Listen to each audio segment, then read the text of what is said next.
And we're back, and it's going to be a quick throw to first. And for the first out of the new game, Taylor, welcome back to GCU Stadium. Did you get a little bit warmer over the break?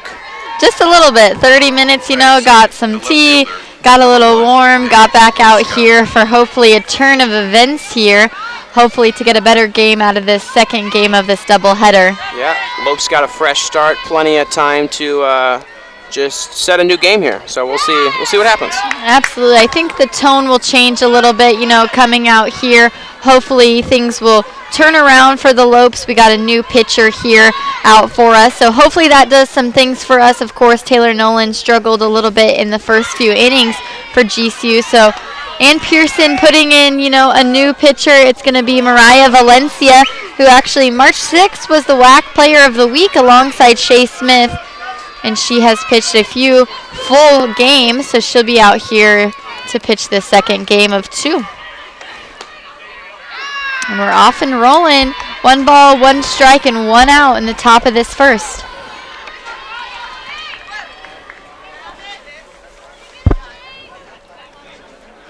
We've got a little bit of a delay of game here. Pitching coach is going to walk out here for GCU, make a few comments. Did they switch this up? I don't know. Is she first now? Oh, no, she got out. Yep. 1 out here, top of the first. Paige Buska. Right to the first baseman, little tip, but the Lopes do make the play. Bounce back for the second out. A good start for the Lopes here. That's right. We talked a lot, Aaron, in the first game that minimizing the mistakes and minimizing the errors is really going to be a difference in the game. That's what allotted such, runs scored for the Redhawks. So hopefully turning things around and minimizing those errors and really being on point, being, on precision and being able to play directly just like that play. First pitch strike for Valencia.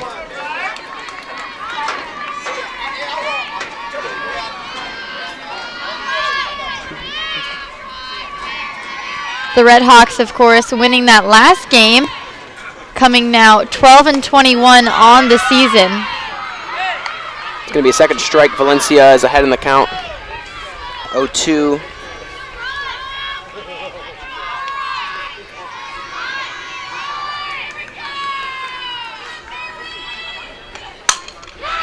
Crack to the left fielder. That's going to be a base hit for number 4, Kaylee Ree. Good job there. Down in the count. Probably not going to be a strike pitch. Trying to get her swing in there, and she gets it to the left fielder. Great crack for Kylie Reed. Madison Cathcart, the freshman, 274 average on the season. 106 at-bats compared to around the average of about 70 of the rest of her team. So she's no stranger to being at-bat. First pitch outside for ball 1. Number 11, Madison Cathcart, batting for the Redhawks with 1 on, 2 outs. Top of the first. Inside pitch. It's going to be ball number 2.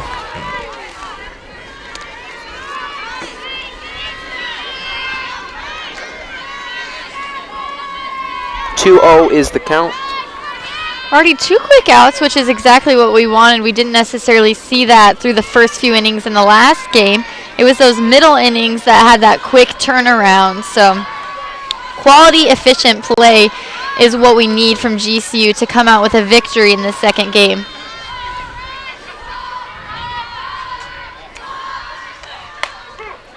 Right down the pipe. Great pitch for Valencia. 3-1 is the count. Valencia coming off an injury last year. She didn't play a whole lot. I believe she redshirted nearly half the season, so we didn't get to see her in action. Attempting to steal. Oh, Lopes had her there. Smith almost had the tag, but she did bobble it and drop it. So Kaylee Reed will be safe. Successful steal to second base. Back to Valencia, went perfect 2-0 with a 64 ERA in 2 appearances last week. She collected 2 of the 4 wins on the week in a complete game against Creighton. Just a few weeks back, she threw it 2-hitter, allowing just 1 earned run. Nice pop to right field. It's a tough catch. A great catch for the Lopes, and that's going to be the third out. A great job for the top of the first. Lopes are playing good softball here. They's got to get the bats cracking, get some people on base, and it's going to be a completely new game here in the second game of this doubleheader. Check out companies on campus next week in the Student Union. Network with different companies, learn about jobs and internships, and maybe even land a job. For more information, contact Career Services at gcu.edu or follow them on Facebook for future opportunities at facebook.com/GCU Career Services. Career Services is the reason that I am talking right now. So it works for me. It can work for you. Absolutely.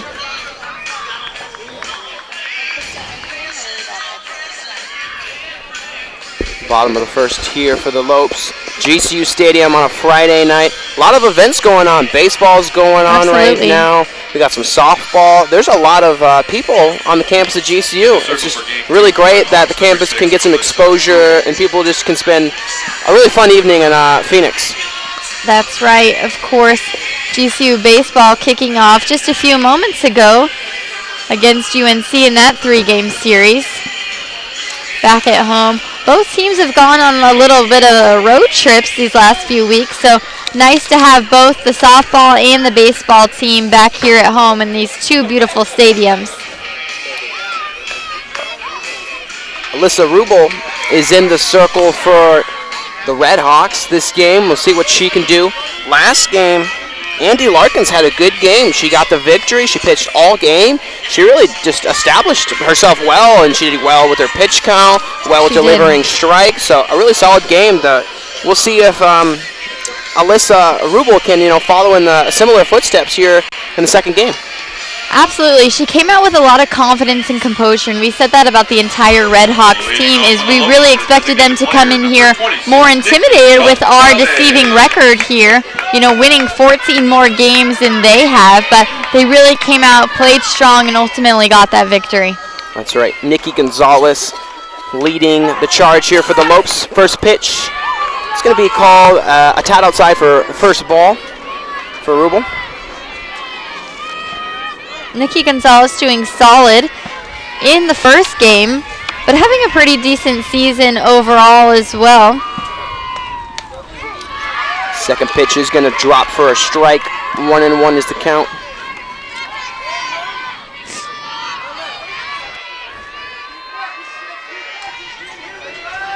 She's .322 average on the season, 118 at-bats, 13 runs, 38 hits.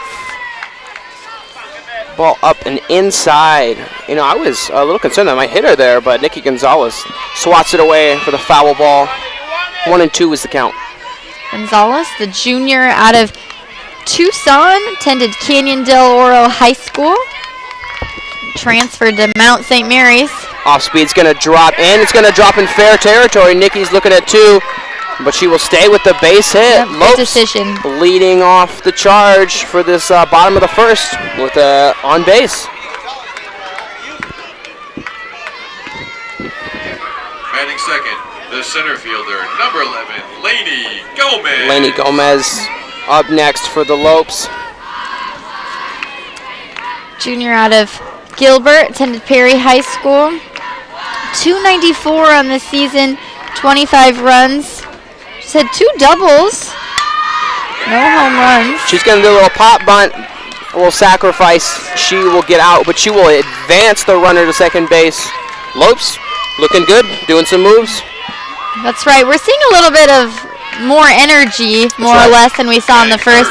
Seeing them run with a little bit more pump and excitement, and hopefully coming out a little bit refreshed after a near 30-minute break. Hopefully they feel a little bit better going into the second game. It's going to bring up Shea Smith, shortstop for GCU. First pitch outside. Going to call it a strike, though, just hitting the edge of that strike zone. Great pitch.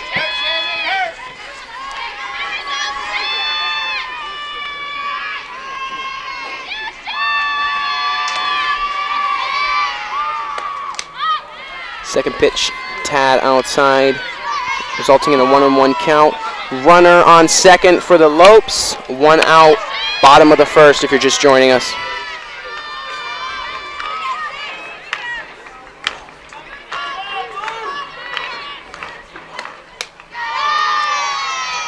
Little high is the pitch. 2-1.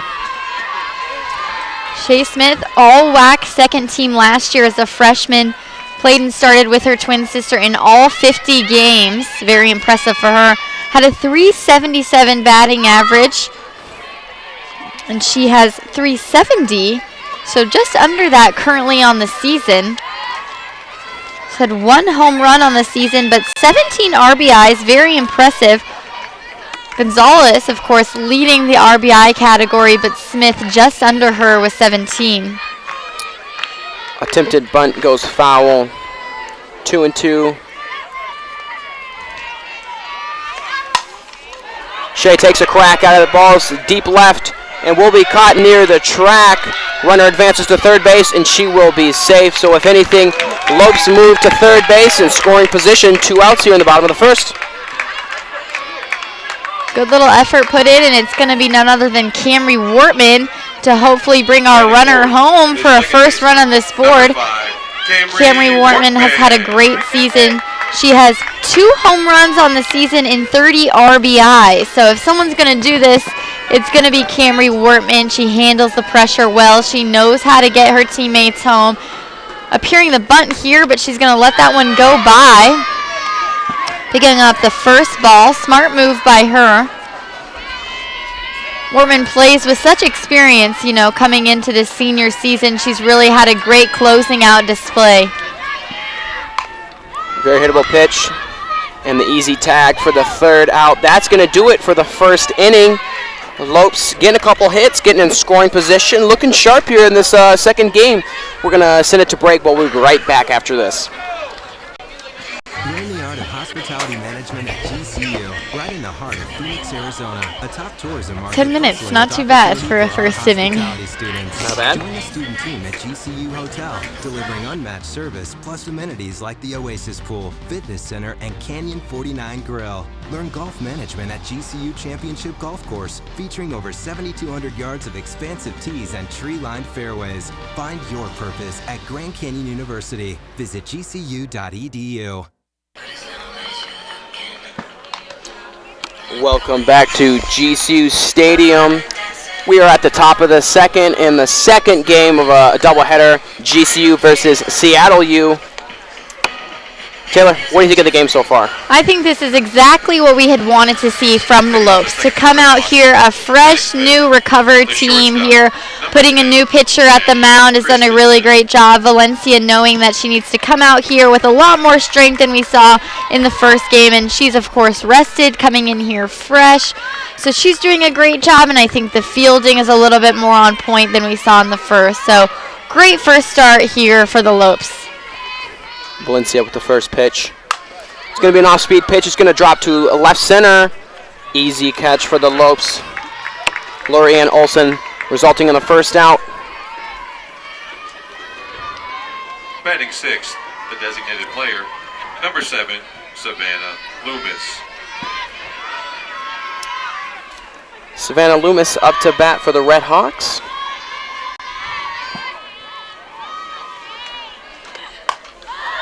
Cracks it very high. It's going to fall in foul territory. Surely got under that pitch. First strike on Savannah.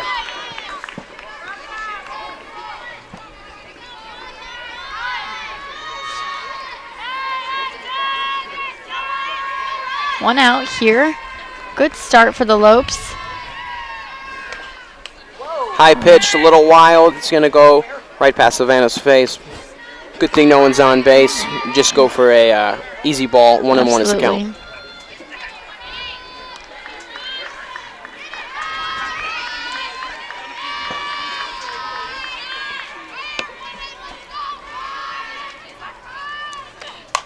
Right down the pipe. It might fall a bit, and it will foul here. Lorianna Olson and Sierra Smith going for it, but will not be able to catch up to it. 1-2. A good count. Valencia is ahead in this one. We'll see if she can secure her first K in this game.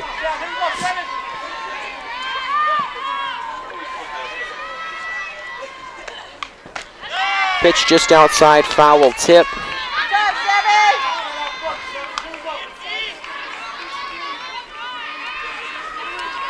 Savannah will stay alive.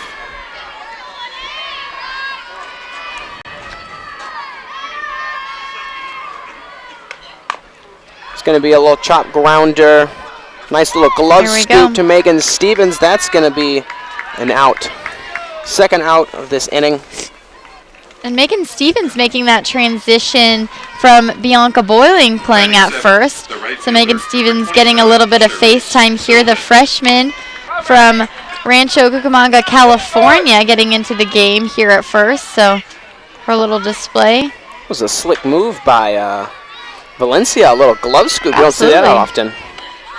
That's the kind of play that if it doesn't work, you're like, why'd you do that? But if it does work, and it's like, hey. It's perfect, that was exactly. Nice. So, very Sometimes nice play. You got to take those risks. Cherie Sylvan here, the freshman out of Folsom, one of the many young players on this Red Hawks team. Check swing, she is going to go. She is down in the count, 0-2. 2 outs here, top of the second.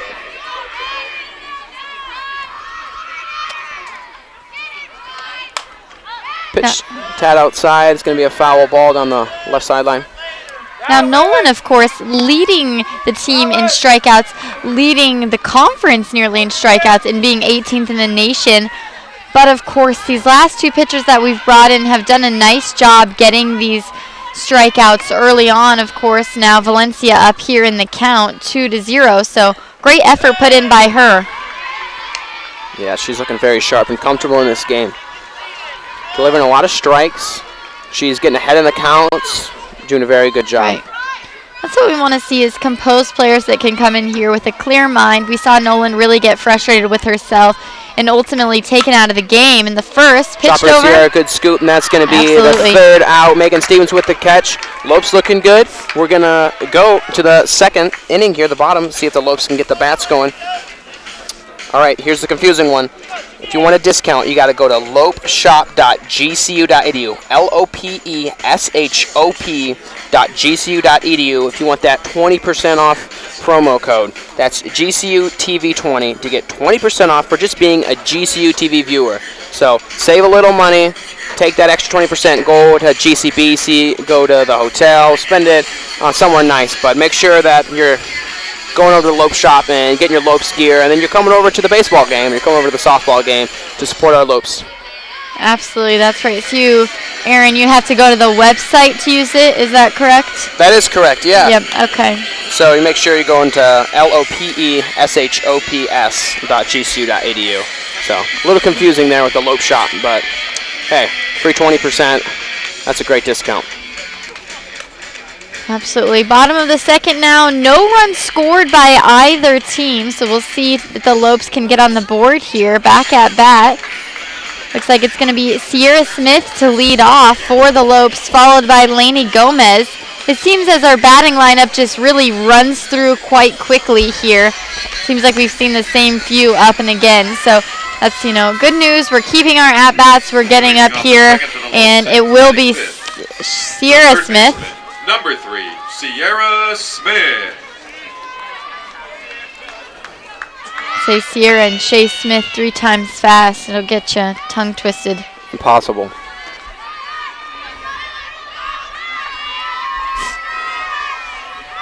Sierra Smith started in all 50 games alongside her sister last year as a freshman. .311 batting average on the season last year. And she has .324 now, so just above that. So impressive improvement for Sierra Smith. Rubel's pitch down and away, ball 1. Sierra Smith, 1 home run, 2 triples, and a double on the season. 13 RBIs. Crack down the right sideline. That's going to be a foul ball for strike 1. Sierra and Shay Smith, such confident players, and they're so young. Sometimes you watch them play and you think, oh, these juniors and seniors, but no, they're only sophomores. So to see the growth that they'll have, especially with the last year of being in provisional play and being able to go into the national tourney next year, really that's, some extraordinary news for the Lopes.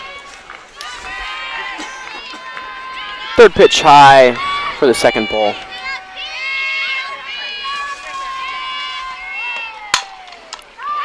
Crack to Alyssa. She's going to throw it over to the first baseman for an easy out for the Red Hawks.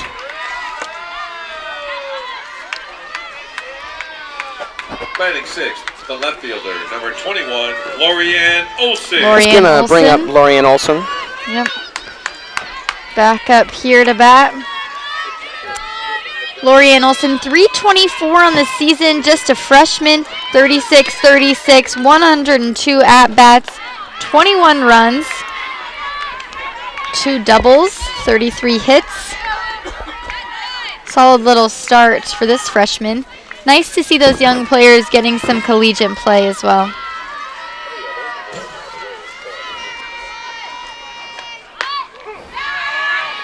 Second pitch strike, 1-1 is the count. 1 out, bottom of the second inning here at GCU Stadium.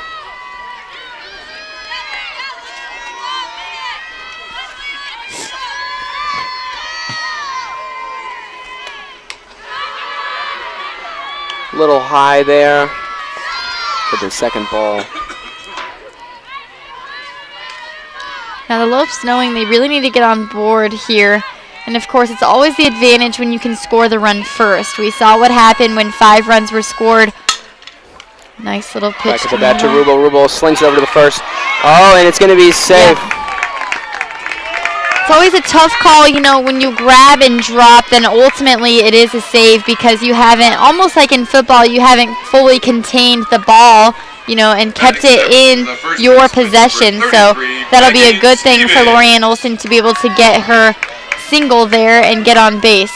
Yep, Cathcart couldn't quite complete the catch. So.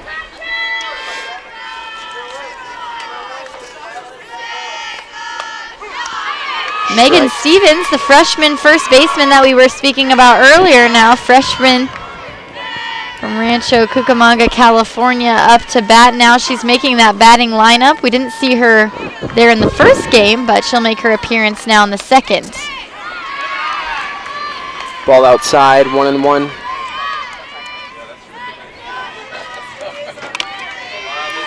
Lopes have 1 runner on first base, 1 out here. Megan, 43 at-bats actually on the season, 233 average, so not too shabby for only being in a few games necessarily. She's actually had 2 home runs, Aaron, so very impressive for 43 at-bats. Rubel's pitch. Little inside, Megan will take a chop at it. Foul ball, 2-2.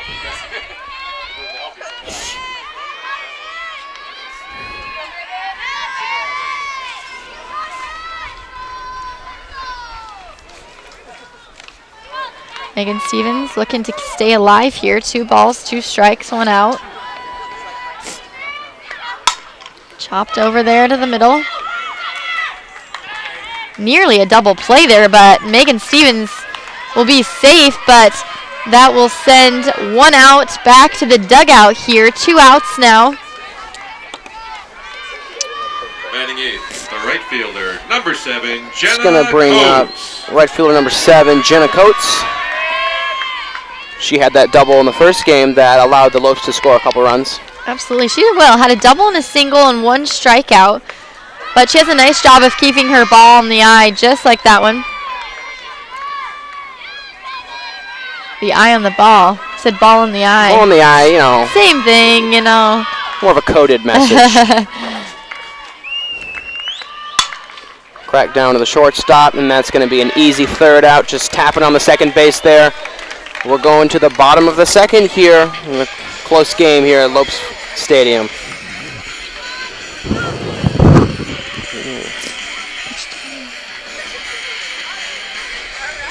Hey Phoenix, it's Thunder Dan Marley, head coach at Grand Canyon University. Coming to GCU was a great move for me. Join Antelope Nation by enrolling as an evening student at our beautiful campus in the heart of Phoenix. Earn your bachelor's, master's, or doctoral degree to take your career to the next level. Engage with industry expert instructors in small classroom settings where you can get the support you need to excel. Scholarships available. See you on campus. Go Lopes. Find your purpose at Grand Canyon University. Visit gcu.edu/evening.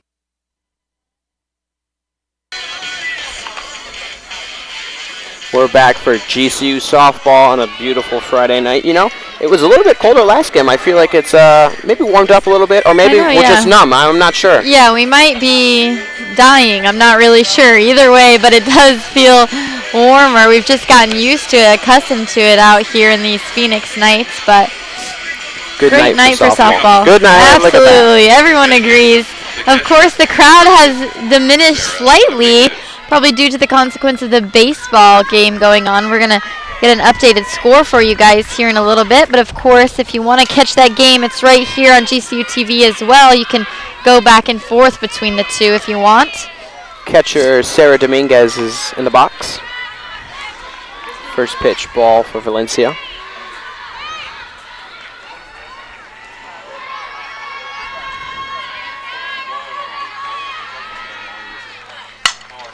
Cracked up high to the shortstop. Shea Smith, and she'll complete the catch. Nice reverse back pedal there for the first out. Batting ninth, the third baseman, number 18, Allison Matriotti. It's going to bring up Allison Matriotti.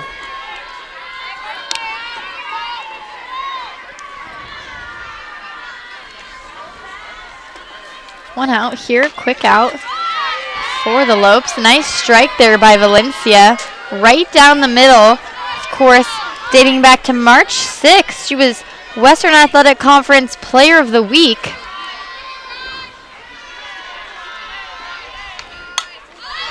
Foul tip to the left.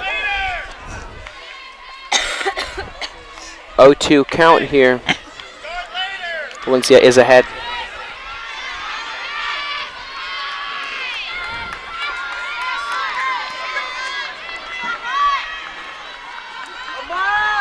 And Valencia was named WAC Player of the Week. She went for a perfect 2-0 with a 64 ERA in 2 appearances.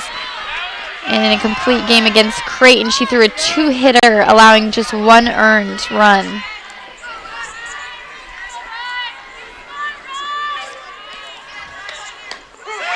Pitch is right down the middle, and that's going to be a K for Valencia. That's a great pitch for the second out here in the top of the third. And we always talk, Aaron, time and time again, the importance of the quick turnovers through these middle innings. And this is exactly what we want to see is, you know, quick pitch out innings, and then, of course, to get back on bat to hopeful runs. So this is a good thing, good advantage for the Lopes. 2 quick outs here at the top of the third. Yep, some good defense can really transition into some good offense there. We're going to have a little chopper down. Nice. Right to Megan Stevens. Great Absolutely. play. That's going to cut for the end of the top of the third. A little tongue twister there. Make sure to support your fellow classmates and entrepreneurs this year in the Canyon Challenge. The finalists will be presenting their business plans to win a share of $15,000 in total prizes. Cheer on your favorite businesses on April 13th at GCU Arena, or watch it live here on GCU TV. That sounds like a good time, a lot of fun there.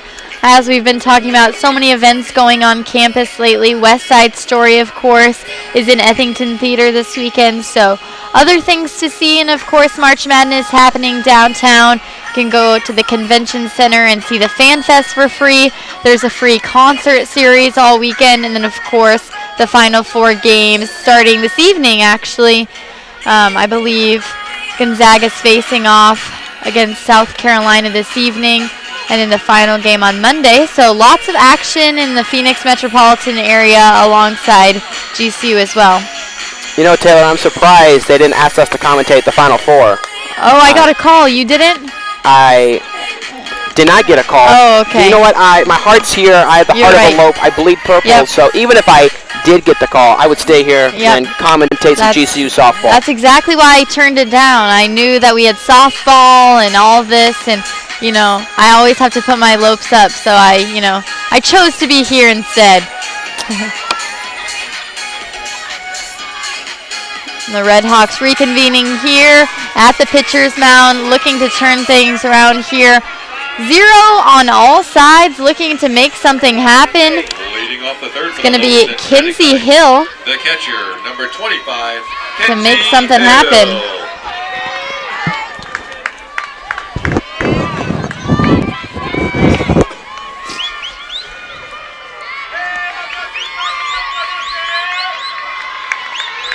Rubel's first pitch. It's going to drop high. Kinsey Hill will do a chopper right to Rubel. Rubel right to the first baseman for the first out here in the bottom of the third. Designated player, Nikki Gonzalez. It's going to bring us to the top of the order. Back to Nikki Gonzalez here. See if she can maybe get the bats going for the Lopes. Absolutely. She has been one to do it in times of need, to be able to get on base here. That's all we need is some runs scored, you know, anything to get ahead here. Gonzalez, a big chop, foul down the left sideline for her first strike.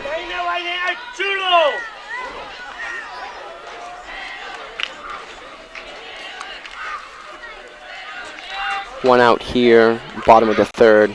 Count is 0-1 on Gonzalez.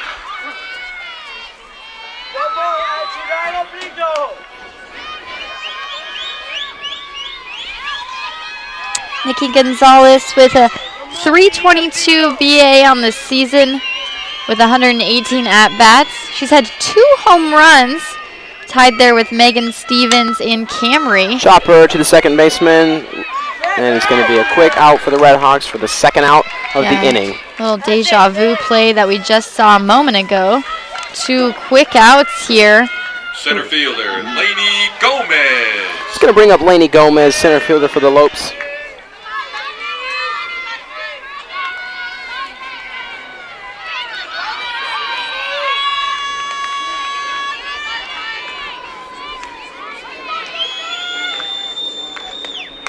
First pitch high outside. Lainey Gomez, 294 as a freshman, or excuse me, as a junior so far in the season. 25 runs and 32 hits, 2 doubles. Second pitch, a little low and away. Catcher tried to frame it, couldn't quite get it. It's going to be a second ball. She's going to go up early in this count.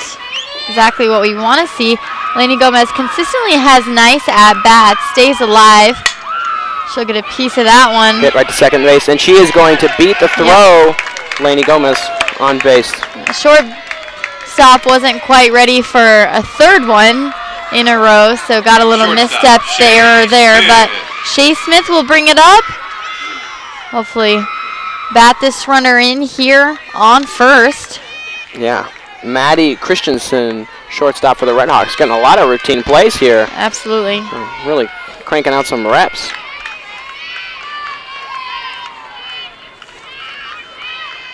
.370 average for Smith.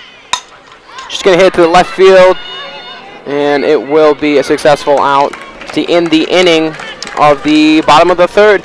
Score still 0-0. We'll be back in a bit. You're watching GCU TV.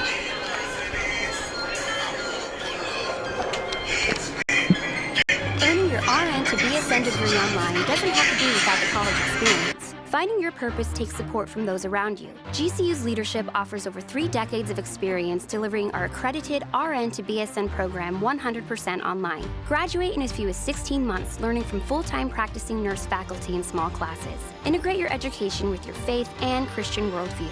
Find your purpose online at Grand Canyon University. Private, Christian, affordable. Visit gcu.edu. We're back here at Lopes Stadium. Aaron Gina alongside Taylor Bond. Taylor, I know the baseball players are playing over across the campus there. Do you know how that game's going yet? We are looking up the score as we speak. Unfortunately, I wish we could see the scoreboard from here. We're, only about 200 meters there. All right, well, that's going. I got a different question for you. How do you feel Rubel has played versus Larkin's last game? Say that again, I'm sorry. Okay, so Alyssa Rubel. Oh, in the for the Red Hawks? For the Red Hawks pitching, yeah. I think they've been about the same. I think the first game was a little more consistent, a little bit stronger, but I can't, relate that to either pitchers or GCU batters. So, sure. It's been a little bit different here. We've had a little bit more momentum on the batting side, I believe, but pitching across the board for the Red Hawks has truly impressed me this evening, and I'm quite surprised by the energy that they've had. Back to Cartman, whips it to first. Megan Stevens will complete the play. A really fantastic throw to get the first out here. Lopes are looking sharp here, top of the fourth. Second baseman, Kaylee Reed. Really nice, impressive play.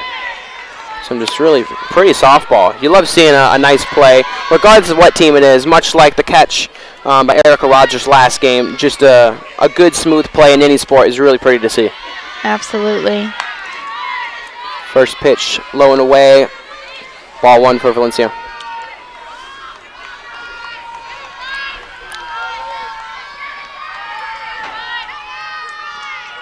And we're loading the GCU stats board. It's going to be hit to the right field. Oh, it's going to drop. She will go on to third base. Nope, she will stay at second. And GCU baseball is looking about how GCU softball is looking right now. 0-0 against Northern Colorado. Bottom of the fourth here. There's 2 outs. First baseman, Madison Cathcart. Looks like it is UNC who is at bat currently right now. Pitching Kaylee for Reed. Northern Colorado, Aaron Hamilton. So we will keep you updated on that game. Yeah. Kaylee Reed with a nice double play there. Kind of an awkward hit. It just kind of was a little far for the second baseman, but a little short for the right fielder. So those in-between balls are really tough for any baseball, softball sport. Madison Cathcart is up to bat. She will foul tip it. It will be 1-1 on the count with 1 out, top of the fourth.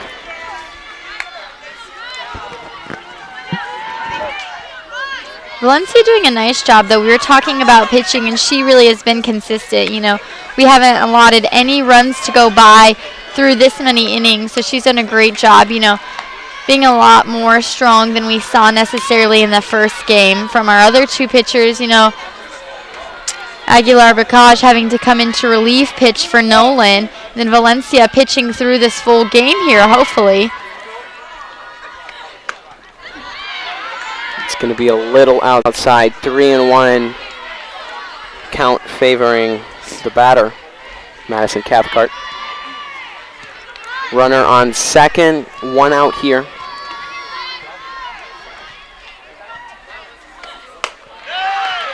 That is going to be a walk for Valencia. Cathcart will take her free base. Runners on first and second here, 1 out. So the Red Hawks can do a little damage here. They have a little potential, but we'll see what Valencia does with these next few pitches. We saw multiple walks in the first game, a few hits. So, for Valencia to just get her first walk here, not too shabby from the pitching side. She's doing a great job of consistency here against the Red Hawks batters. First pitch close. They're going to call the ball 1-0 on the count.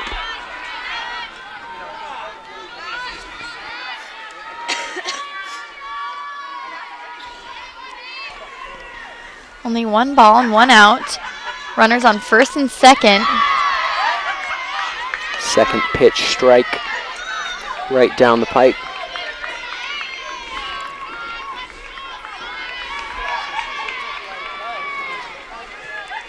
We're seeing lots of fans coming in here with coffee now, knowing it got a little bit colder. That's right.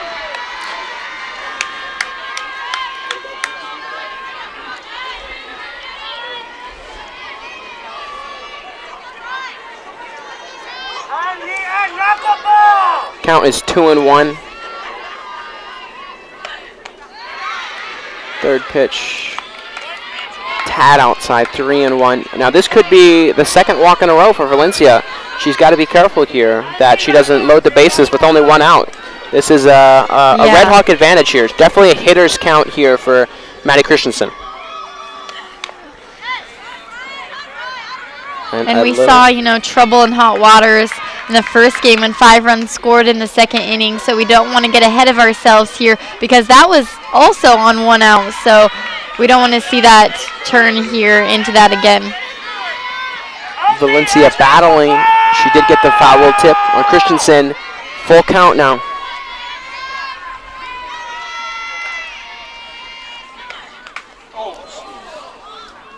Valencia does hit Maddie Christensen. Christensen's slow to get up to take her base.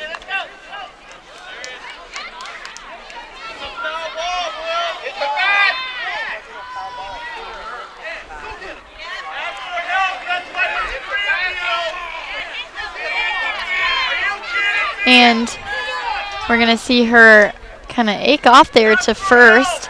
And Pearson coming out to talk to the home plate ump on what just occurred here. And the infield is going to reconvene on the mound and talk with Valencia a little bit. Little delay of game here. Looks like Maddie will remain at first. So this does mean the bases are loaded for the Red Hawks. Savannah Loomis. Savannah Loomis up to bat. 1 out. Very comfortable hitting situation. Not too scary, not full count, not 2 outs. So looking forward to seeing what the Lopes can do in a tight squeeze here in the top of the 4th. Yeah, the fans really getting into this one, upset over what just happened here. The umpire going over here to talk to the third base ump now. We'll keep you updated on just exactly what's going to occur here. We're going to check on that baseball score here, and good news, GCU has scored now 2 runs in the bottom of the 4th, 2-0 now.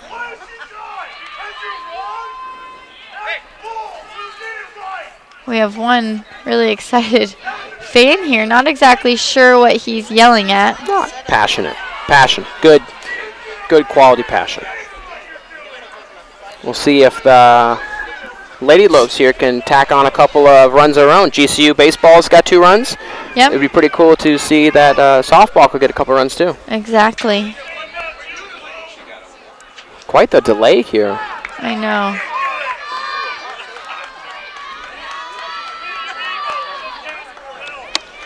They are going to go back to their allotted positions here. Hopefully get things going.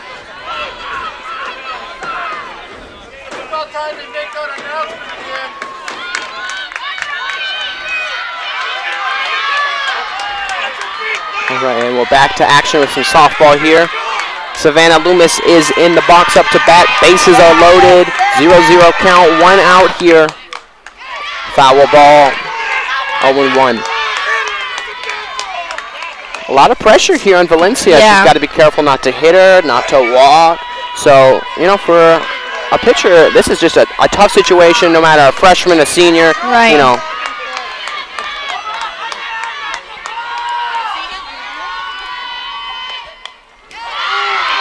Very nice pitch. Inside, squeezing the batter. Able to get another foul tip. She's ahead in this count. 0-2, exactly where Valencia wants to be right now.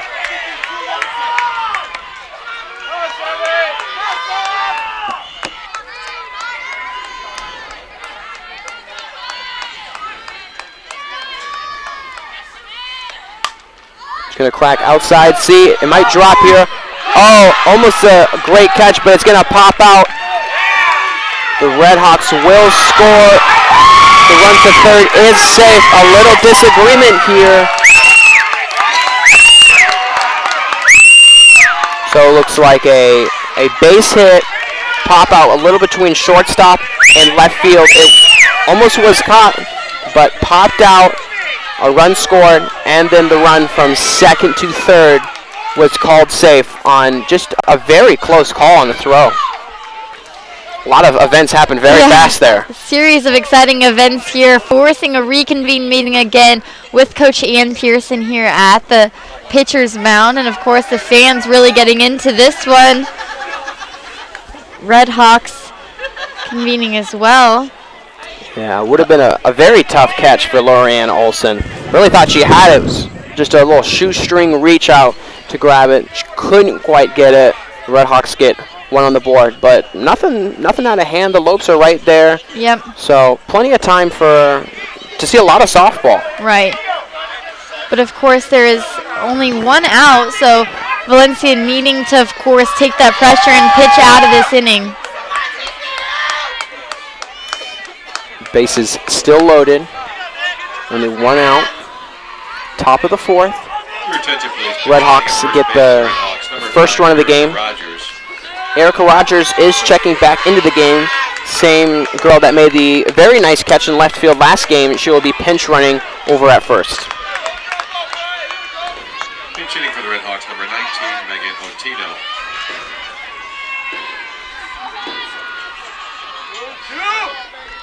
Also, we're going to have a pinch hitter, number 19, Megan Otino. This is the first time she's been in the game tonight, correct? Yes, yep, that's the first time making her appearance here. A lot of pressure for an RBI because you got bases loaded here. But of course, only one out. So scoring potential here for the Red Hawks, and we could see the board really light up here if Valencia isn't too careful. Valencia inside pitch. It's going to be a foul tip, 1-1 count.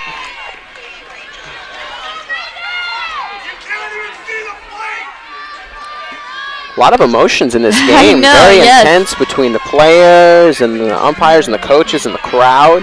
Just a lot of energy. In GCU men's baseball, they are up now 3-0 against UNC. Pitch called ball. 2-1 is the count.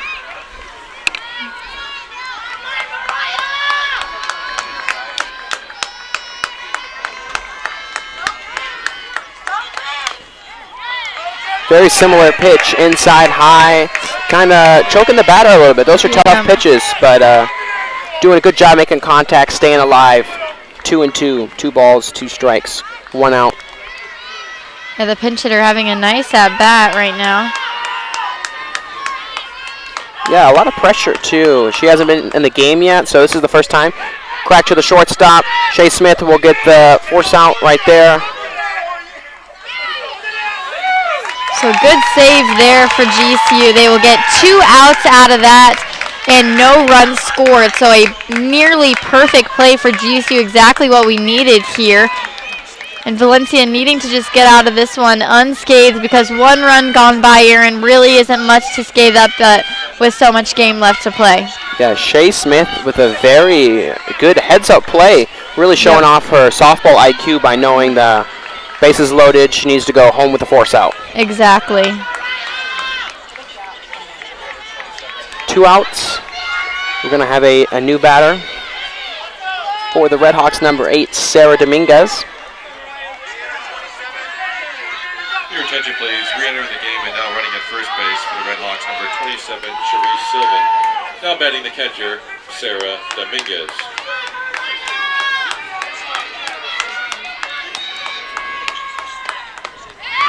A big cut by Dominguez. Great pitch by Valencia. Just a little bit outside the bat, securing that first strike.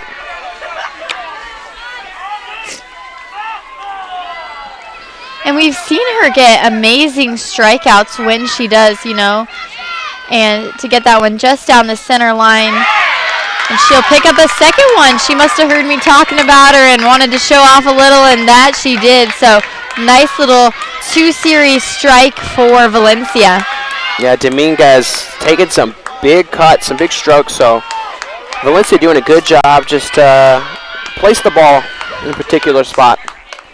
Third pitch a little high, a little outside. 1-2 is the count. Still have 2 outs here. Top of the 4th.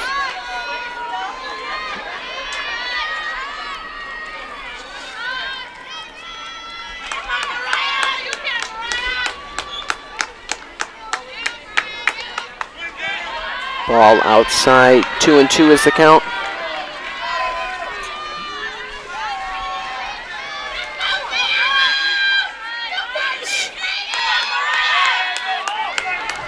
A lot of scoring potential for the Red Hawks here. We'll see if Valencia can get out of the inning. A cut, foul ball. 2-2 remains the count. This is Sarah Dominguez, the junior out of San Ynez, California.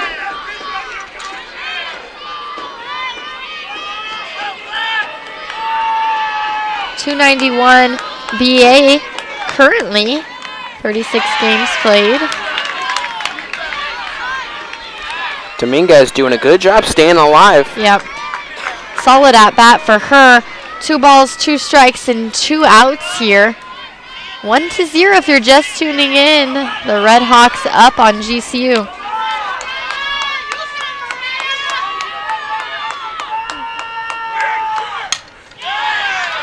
Chipping that one off. That's right.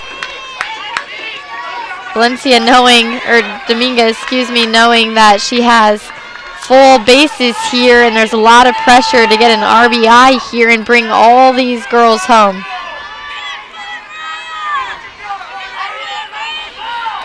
Pitch by Valencia. Tad outside. Dominguez says foul. No problem. Perfect situation. Dominguez needs, a home run to get perfect scoring here. 4 runs scored off of that. But at this point, she's really looking to get anything here with 2 strikeouts. Pops it up to the left fielder. And a secure catch there by GCU. Lorianne Olson, my mistake. Nice job, the Lopes, to get out of this inning. 1-0 is the score. West Side Story, the classic tale of a turf war between rival teenage gangs, opens tonight in Ethington Theater. This spin on Romeo and Juliet has been captivating audiences for decades, and this production will be no exception. Get your tickets now at gcu.edu/west. Captivating audiences for decades. I know, that's powerful. I was unaware. I was thinking perhaps 5 years, maybe 7, but decades. Decades, yep. Good for West Side Story. West Side Story, a classic. And of course, Ethington Theater, we talked about this in the first game. They put on such great productions. They did a lot of good ones last semester that I had seen. So West Side Story might be another one that we'll have to check out. Yeah, a little bit of everything here at GCU. You can go see a sports game, see some baseball, men's, women's, and the arts department doing a great job at Ethington Theater, just presenting shows and just gives students a new flavor of something they can experience here at College Life. Absolutely, that's exactly right. Of course, back to that baseball game, middle of the 5th here. GCU still leading 3-0 on Northern Colorado. Their first out of a 3-game series, and this is the second game here for GCU out of a 3-game series. Rubel's still in the circle for the Red Hawks. She's thrown a pretty good game so far. I've been pretty impressed. Pretty similar to Andy Larkin's last game, but they've both been confident and pretty secure in the circle. Exactly, and now we're just looking for GCU to get on the board here tonight. Leading off the 4th for the Lopes. And it'll be Camry Wortman, none other than the senior here. She had 363 on the season. She's had her 5th triple back there at U of A. And of course, something we haven't talked about is that GCU just recently received the top 25 vote on ESPN Softball Nation. Quacks it to the shortstop. A easy play for the Red Hawks to start the bottom of the 4th. Just pretty routine. Third baseman, Sierra Smith. Yeah, unfortunately getting that quick, easy out. It's been really hard there. The Red Hawks have done a tremendous job of capitalizing, their defensive skills, their defensive effort in the fielding and really getting those outs. It's been hard to get past, a few balls here.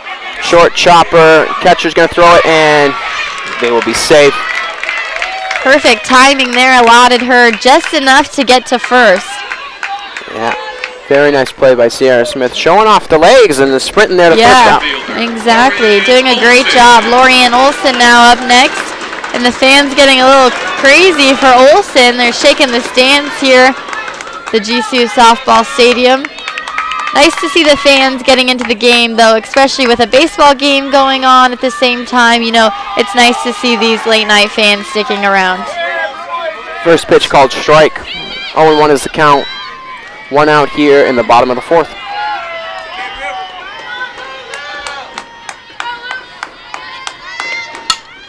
Short little chopper, bunt, and she will be safe. What a great hit. Just a little bit of backspin just to really freeze that ball halfway between the pitcher and the catcher.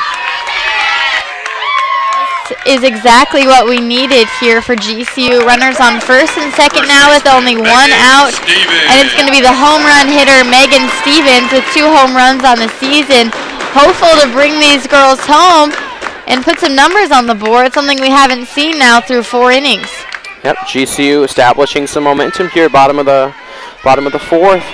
Runners on first and second. Megan Stevens up to bat. Power hitter. We could see 3-run homer here. That would be great.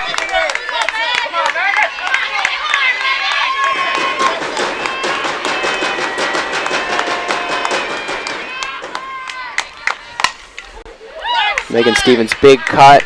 A little early on the swing. Foul down the left. First strike.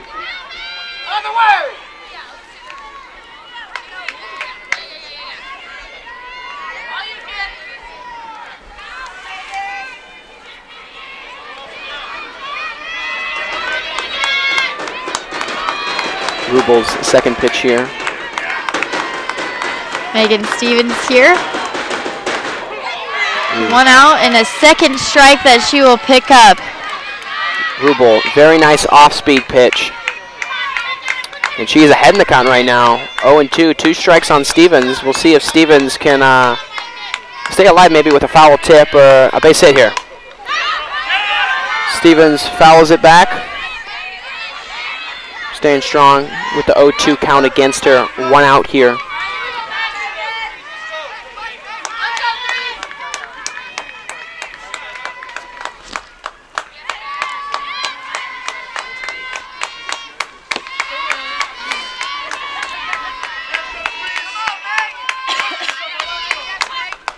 Pitch outside, ball 1.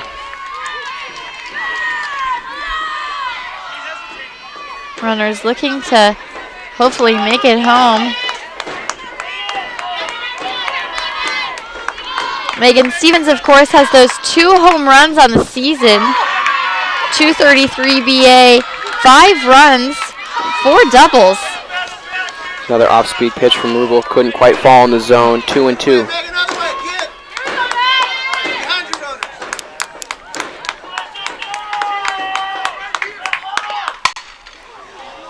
Stevens, big cut down the left, another foul ball, hanging in there, 2-2 count.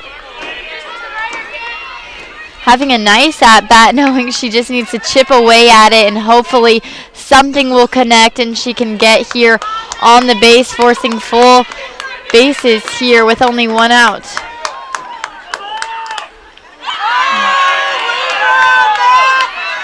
Pitch right down the middle. Called ball, just on the tip, right outside the strike zone. Very big at bat for Megan Stevens here. Lopes in good position here. Got to capitalize. Chopper to the shortstop. She will throw it to first, and she will get Megan Stevens, but the runners advance. Absolutely. GCU now in scoring position with a runner on third and second. A little bit closer. That's how we like it there. Jenna Coates now here, back up to bat for GCU. 316 on the season, 2 doubles, a triple, and 6 hits there, 19 at-bats. So impressive little numbers there for not too many at-bats for her. She'll keep an eye on the ball and watch that one go through. Nice little IQ for her. 1 ball gone by and 2 outs.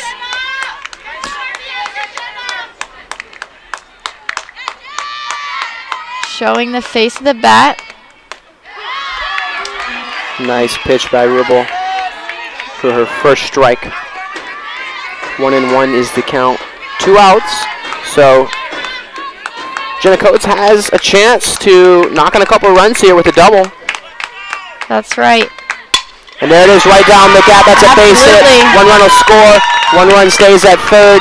GCU Lady Lopes are on the board. Very nice hit by Jenna Coates. She delivered last game for the runs, and she's delivering again this game. Really good for the Lopes just to get on this board here, start establish some flow, and just tell the Redhawks that they're in this game as well. Absolutely. Finally tying things up here now, splitting the field. Runners on first and third. So good potential here anybody's game now with a lot of innings here left. 2 outs, though. We still have an opportunity.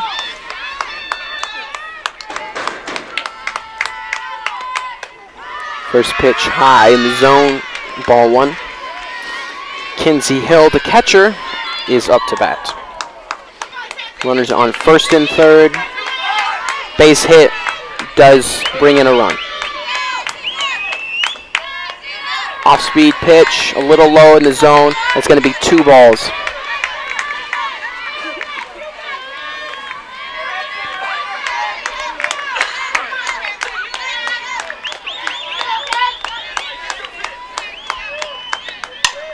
Rubo with the fastball and a little bobble, and she'll throw it to first, and they will secure the out. So that is the end of the 4th inning. GCU does score a run. They're on the board. 1-1 ball game here at GCU Stadium. We'll be right back after this.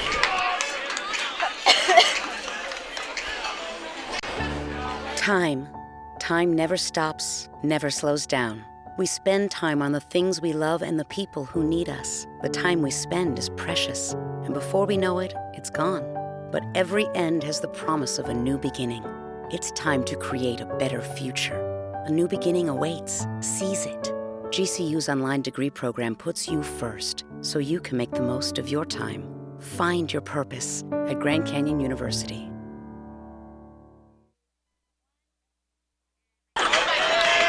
Welcome back to a great night of softball here. 1-1 game, a little bit closer.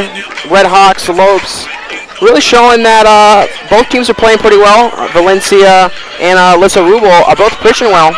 So we'll see what happens. It's anyone's game, really. The Lopes showed that they can compete and also get a run when the Red Hawks get a run. But if it's a quick inning here and the Lopes can then again bat again in the bottom of the 5th, it's really anyone's game right now. Yeah, exactly. Things are all tied up. You know, it's a fresh start almost here in the top of the 5th. So really, it's going to come down to Valencia and the entire field playing great defense and then coming around here and getting runs scored. So we need some momentum, we need some energy, and a lot of strength here from this GCU in these last 3 innings. Leading on the 5th for the Red Hawks, the third baseman. Third baseman Allison Matriotti is up to bat for the Red Hawks.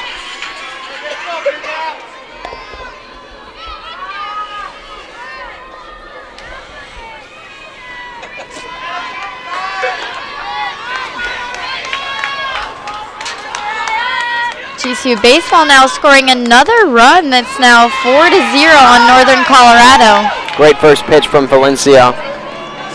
Getting ahead in the count. 0-1.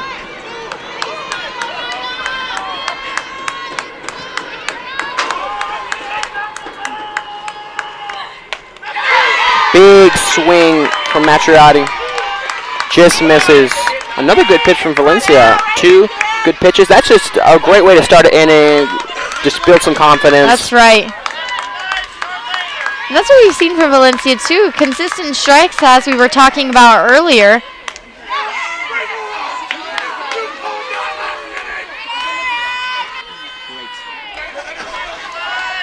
Third pitch a little outside. Check swing, she did not go.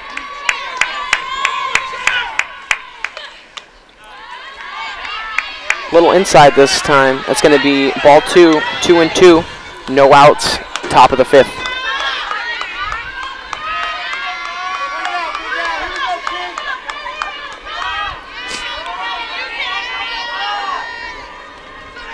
The wind up.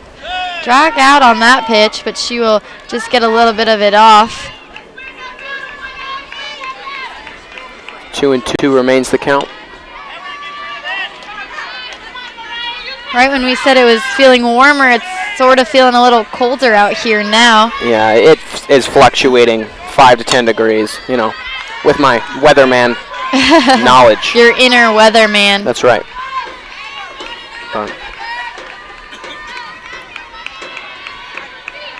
2 balls, 2 strikes, 1-1 game here. Anybody has a good opportunity, anyone has a good chance here.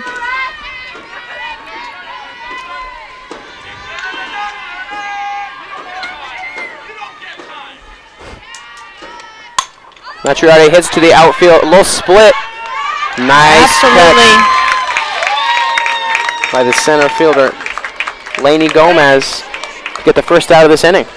Great job by Lainey. Good first strikes from Valencia, a nice catch from Gomez. Lopes are playing some good defense. They had a little trouble in the first game with a couple errors that allowed the Red Hawks to take advantage of these mistakes. So Lopes are cutting back, eliminating these mistakes, getting some balls hit, getting some people on base, and they're playing better softball. Absolutely. We're seeing a lot more outfield action, and the outfielders doing just as they should, playing nearly perfectly. And, of course, Lainey Gomez capitalizing on that out right there. Great effort by GCU.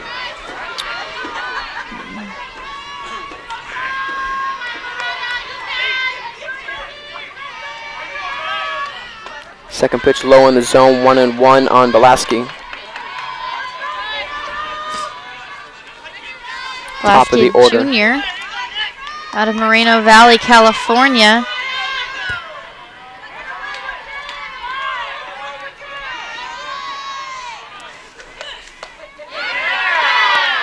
Very similar pitch. A little low, could it be called either way? It's going to go a ball this time, 2-1.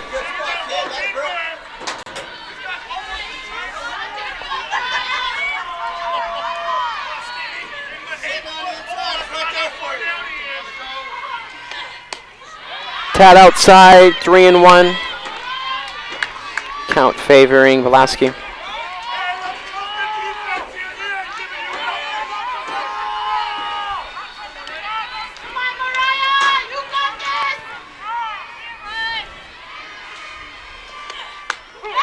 Right down the middle. 3-2, full count here. 1 out. Let's see, if she stays in this game, we'll have another full game under her belt. Hopefully a victory to rank under her statistics. Chop ball, it's going to be foul. Count remains full. Decent at-bat here for Belaski. She's trying to get a chip off here. Anything to get on base at this point. Yeah, a lot of good bats for the Red Hawks. Dominguez, I remember, was hanging in there. Yep. Now Belaski, so doing a good job, even if it's strikes are against him, to remain in the count. That's going to be ball 4. Pitch a little inside. Belaski will take her base at first. 1 on, 1 out here in the top of the 5th. Player, Paige Buska.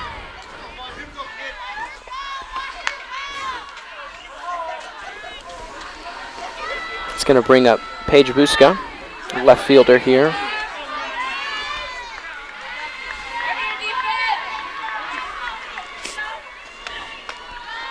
Pitch Tad outside. Ball 1.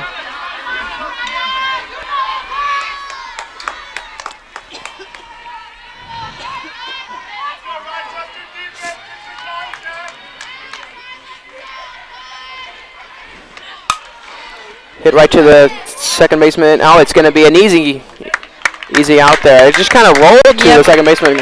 It did, yeah. Kind of going in the dirt, and of course they tried to make that a double play. I think if she would have gotten it right away, that might have been able to happen, but that will be 2 outs, and advancing runner to first. A lot of weird spins on the dirt tonight with the softball, with that one almost going foul last game, and that one just kind of rolling to second base. You never know, so makes it tough for the defenseman.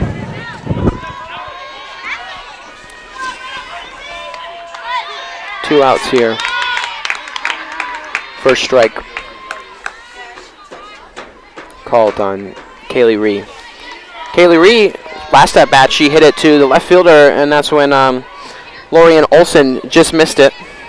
So we'll see if Ree can once again get on base.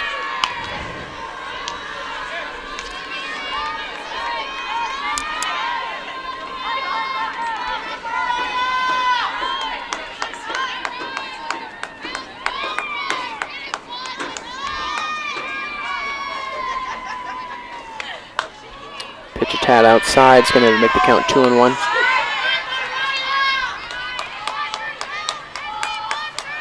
Yep, 2 balls, 1 strike, and 2 outs. Runner on first. Sealing the deal here on a 3rd out. Will be good measures here for GCU.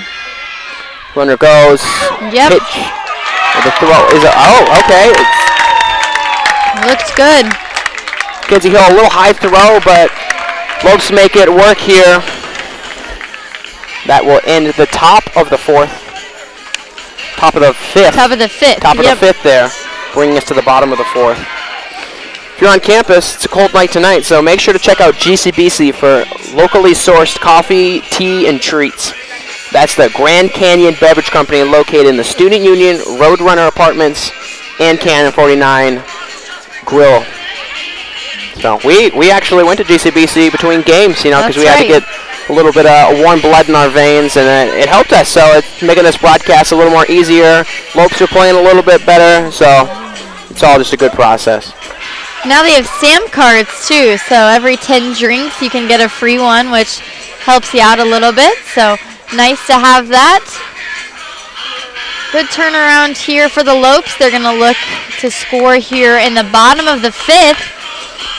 Middle innings went by quickly, and hopefully they can get on board here. 1-1 ball game for the Lopes.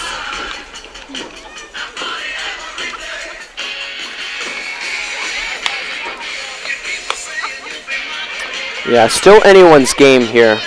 So we'll just have to see how the pitching goes and if the Lopes can get the bat swinging. So we'll see coming up here. Looks like Megan Stevens is going to start the Lopes off here.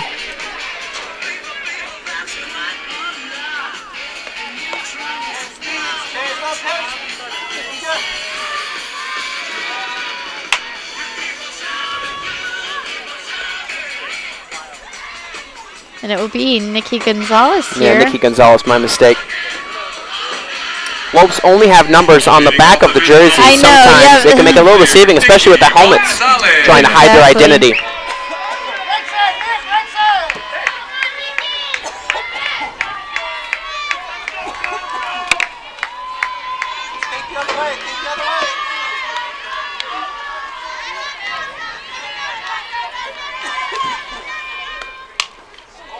First pitch, Rubel, chopped left foul. Kind of high and inside. Nikki Gonzalez made a good attempt. Foul ball, 0-1 is the count.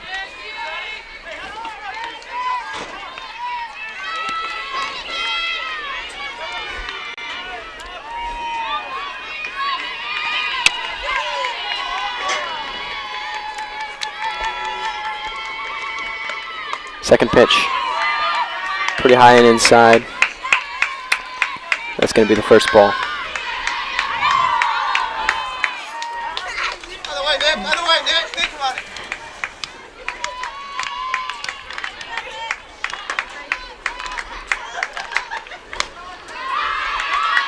Little outside, 2-1 is the count.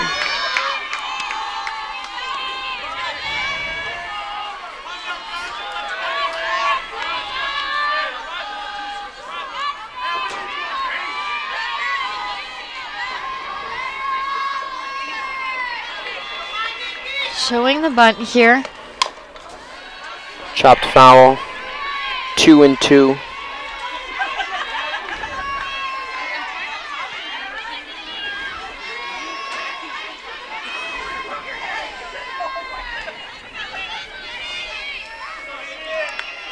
Two balls, yep, 2 strikes. Crowd sticking around for this one. We keep talking about it, but it's nice to see the support here. Little soft hit, and she will be called out. A close one there. Yeah. Nikki Gonzalez couldn't quite beat the throw. And attempts it sometimes looks from our angle that they are safe. And from that one, I would have said that she was, but of course, the umps are a little bit closer than we are necessarily. So 1 out there for the Red Hawks here. It's going to bring up center fielder Lainey Gomez. First pitch, Tad inside. Ball 1.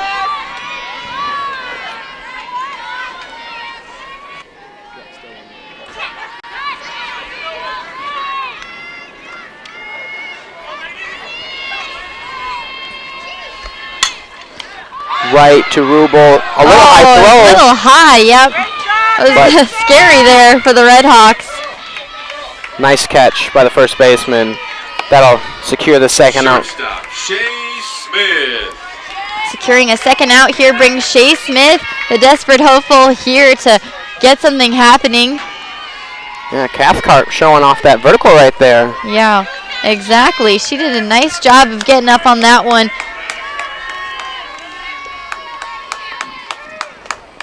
Two outs, bottom of the fifth. 1-1 is the score if you're just joining us. Alyssa Rubel, I think, knew that one was a little high as soon as she released, especially from our angle. Sometimes just like when you're going downstairs and you're just not sure where the next step is and your foot, you just kind of lose traction. Same kind of thing with the throw. But Red Hawks able to sneak out the out still.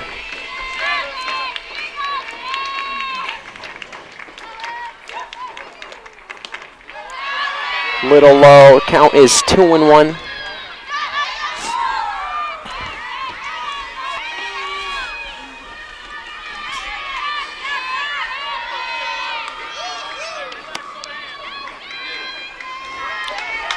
Rubel's pitch. Little outside, 3-1. Count favoring the hitter.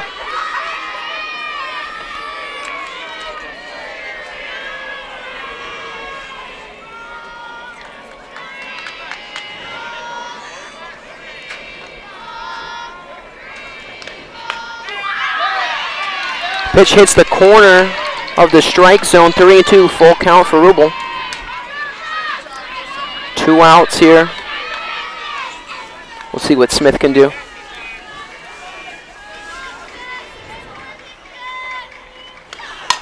Smith hits it to the left fielder. And a routine play for Erica Rogers. Erica Rogers got a magnet glove in the outfield there. That's going to be the end of the 5th inning. We're going to send you to break. We'll be right back to finish out this GCU softball game on a great Friday night. There's an exciting new destination for food, fun, and relaxation in the heart of Phoenix. Come to GCU Hotel and Canyon 49 Grill, where our hospitality management students gain hands-on workplace experience and deliver unmatched service right alongside the staff. Enjoy beautiful amenities like the resort-style pool and full-service fitness center. From the gaming lawn and patio to the artisanal coffee and teas of GCBC, you'll never want to leave. Room rate $79 per night. Visit GCUHotel.com to book your visit today. And we're back here at the top of the 6th inning. Red Hawks back in the square to bat.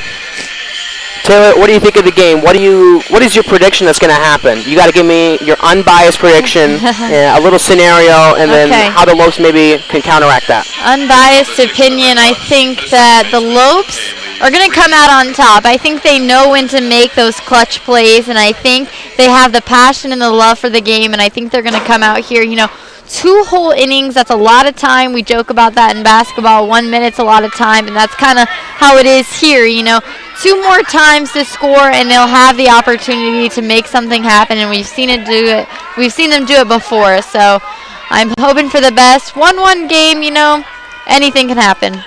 Anything can happen. First pitch inside from Valencia. Kaylee Ree in the batter's box. Really anyone's game. Kaylee Reed, just a sophomore out of Gresham, Oregon. WAC All-Tournament team last year and one of the 2 Team Newcomer of the Year awards as a freshman. Second pitch, a tad outside. 1-1 is the count. Ree is .298 on the season. Check, she has 2 home runs, 2 doubles, and a triple. Foul tip, 1-2 favoring Valencia. It's important that they have good at-bats, winding down to the end of the game, especially in a tied game such as this one. Every at-bat matters, every, hit matters, so it's really important that they focus in. Foul ball to the left. Count remains 1-2. No outs here, top of the 6th. 1-1 ball game. And checking back in with the baseball game just behind us, GCU leading 5-0 on Northern Colorado in the bottom of the 6th. Pitch from Valencia. Little inside, close to call. It's going to move the count to 2-2. And she knows she has to be careful with those hits. You know, we saw what happened earlier and, you know, caused such a ruckus nearly here in GCU softball stadium. So she knows she has to watch out. She doesn't want to end up with an intentional warning or something as that matter. But she's doing a great job pitching this evening, and I think she's really keeping her head, and that's, you know, a great effort by Valencia. Pitch missing to the outside corner. Brings you to a full count.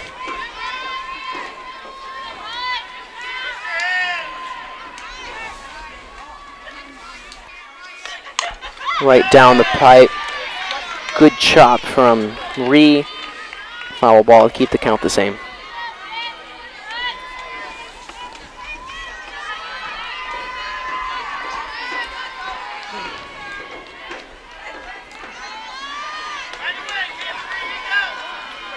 Pitch from Valencia.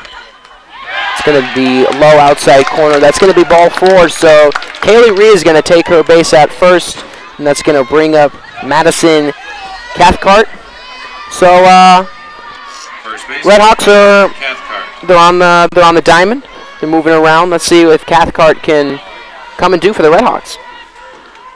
That's right. She's going to come in here to bat, and now with 1 walk and no outs, you know, they're in a potential to possibly score here for the Redhawks. First pitch, tad outside, ball 1. Cathcart, the freshman out of Longview, Washington, coming into this season, 274.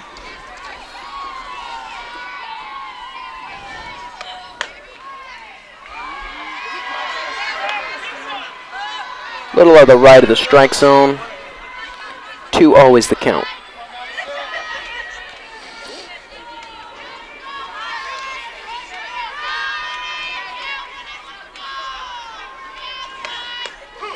Right down the pipe. First strike from Valencia to Cathcart.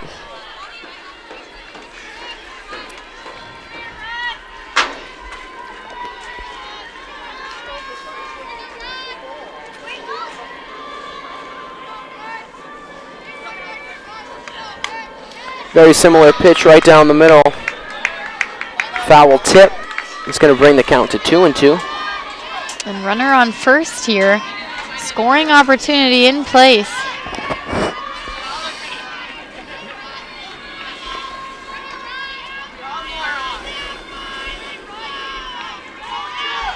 We haven't even noted how well the freshmen have done center field here. Pop to Shea Smith. Good call, good catch. That's going to bring the first out. Shortstop, Maddie Christensen. It's going to bring Maddie Christensen for the Redhawks here. 1 out, top of the 6th.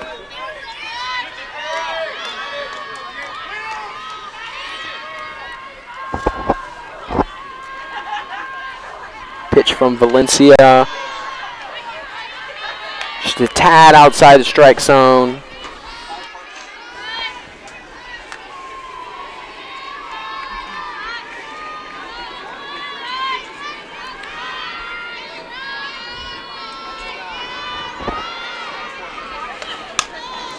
Chopper to Smith. She's going to try to beat it out.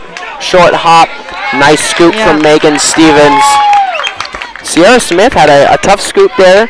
She got in front of it. She blocked the ball. She sent it over to Megan, and that's 2 outs. Runner does advance to second, but 1 runner on second, 2 out scenario. Pretty good place for the Lopes to be. Yeah. And, you know, unfortunately, those little errors are what really turns the game around. But, you know, like you said, Aaron, still in a good place, 2 outs. If Valencia can strike this one out, you know, turn around and it's their ball game. Little pause in action right here.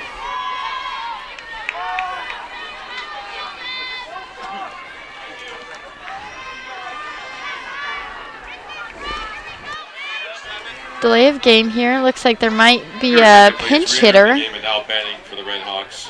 Number 7, Savannah Loomis. Savannah Loomis pinch hitting here. The junior out of Roseville, California. She will come in.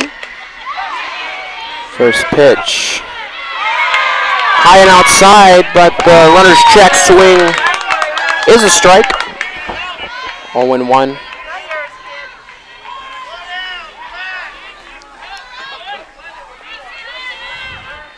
Savannah Loomis in the batting square.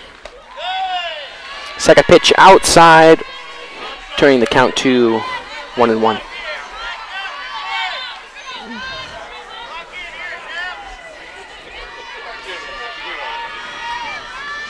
Runner on second, 2 outs. Hit to Sierra Smith. Bobble, tough catch. It'll go to her sister, and that's going to be a base hit. So now runners on first and third, 2 outs. So a little more attention for the Lopes, but nothing they can't handle. But it could go south for them if they're not careful. Yeah, we've seen the Red Hawks again and again put the pressure on, and they know really how to put this pressure on to the Lopes and really make something happen out of it. And you have to give them that credit. They're able to, make an occurrence out of something, and that's exactly what's mustering up here. First pitch strike for Valencia. This is a very important series between Sylvan and Valencia right here. A base hit could score a run. That makes it a 2-1 ball game. Chopper could end the inning, so we'll see what happens. 1-1.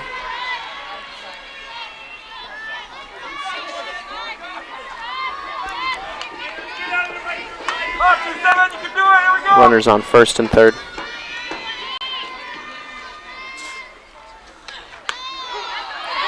Pitch inside corner of the strike zone, 1-2. Valencia is ahead in the count. It's what she wants, especially in a high-stress situation. Absolutely. She's done a good job of remaining composed, and collected here in this game. Outside corner for ball 2, 2-2. Valencia still in a good position. A lot of pressure on the batter here. Savannah, actually Sherry Sylvan, my mistake. Right down the pipe, that's going to be quick throw for Smith, and that will end the inning. Valencia does get out of it. Good job by the Lopes to not have them score and keep this game at 1-1. All right, folks, get ready to laugh out loud. Comedian and singer-songwriter Tim Hawkins is coming to the GCU Arena April 1st for his April Fool's Day comedy concert. The show is guaranteed to entertain your entire family. Tickets only start at $18 with a meet and greet options are also available. Go to the arena box office or gcuarena.com. And also, student discounts are available. So that's going to be a fun event. I know we talked about it last game, but between all the events that are going on, Tim Hawkins is definitely something that you want to consider and maybe include in this weekend's activities. Absolutely. And like you were saying before, not only this event, but all the events, a little bit of something for everyone. So be sure to get out onto campus and get out into the valley. So many things going on in the city as well. So very exciting time for Phoenix and for GCU here in the spring, and summer's getting close, so you can kind of feel that excitement and that energy as well. Sure. Back to softball, bottom 6. We don't got much softball left, so the Lopes are going to have to take advantage of this bat, and then their next bat at bat. Well, basically, if they do good here, though, that could put some pressure on the Red Hawks. So still a lot of potential that could go back and forth. That's right. All we need to do is score, honestly. 1 run, 2 runs. Anything will do good to get on the board. Yeah, it still is anyone's game. That's kind of been the story of this game if you're just joining us. Top of the 4th, Red Hawks score a run. Bottom of the 4th, Lopes answer quickly and score a run. So it's still 1-1 ball game. Anyone's game. Leading off the 6th for the Lopes, the second baseman. Second baseman, Camry Wortman. number 5, Camry Wortman, as you were saying, will be in the box for the Lopes to lead off.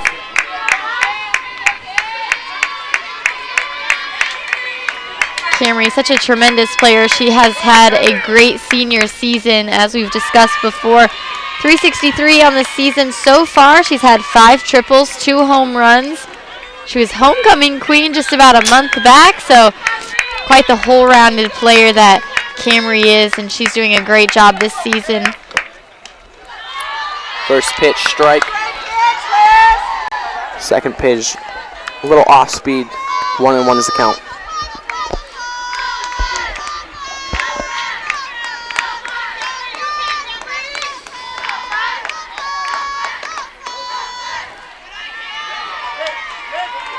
just the edge for ball 2.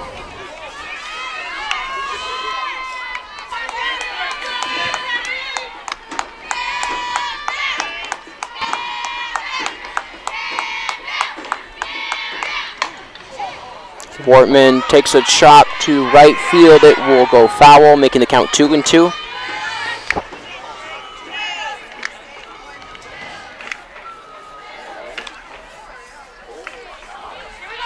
Camry needing to stay at bat here with no out. She has all the potential to get on base. But you do have to get it to the Red Hawks pitchers this evening. They've done a great job fighting back and really giving GCU, a tough challenge here tonight. Another foul ball from Wortman.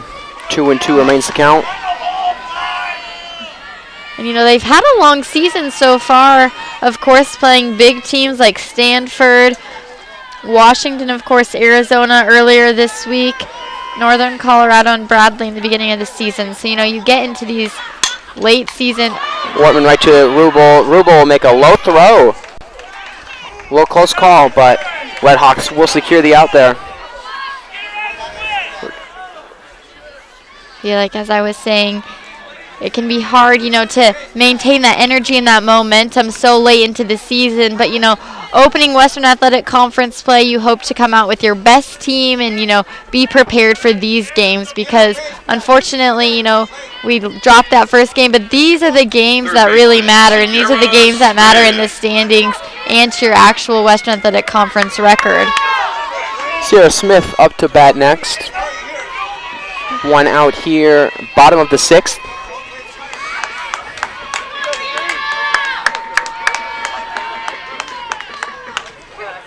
Nice pitch from Rubel. Just hit the bottom corner of the strike zone.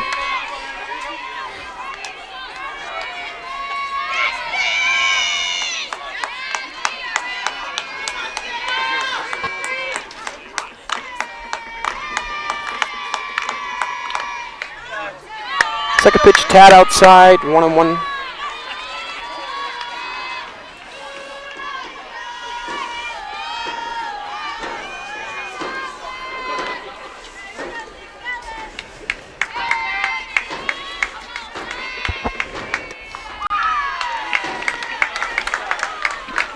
Nice block there by the catcher, Sarah Dominguez.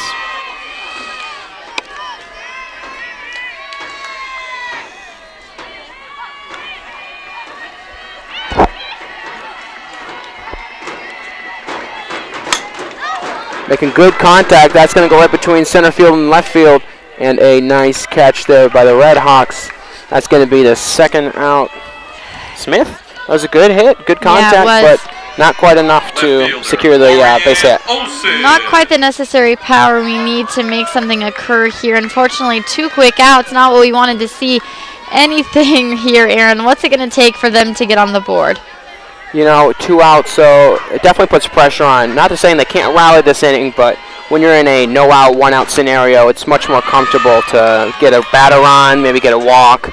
So still possible, but my guess is we won't see some runs till the 7th inning. Absolutely. Lorianne Olson here in the box for the Lopes.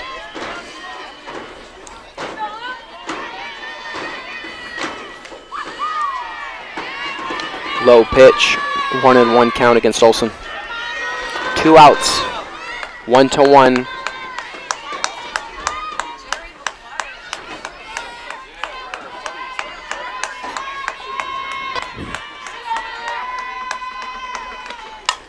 Also makes good contact. That's going to be a base hit right over the shortstop to the left fielder. Exactly what the Lopes need here.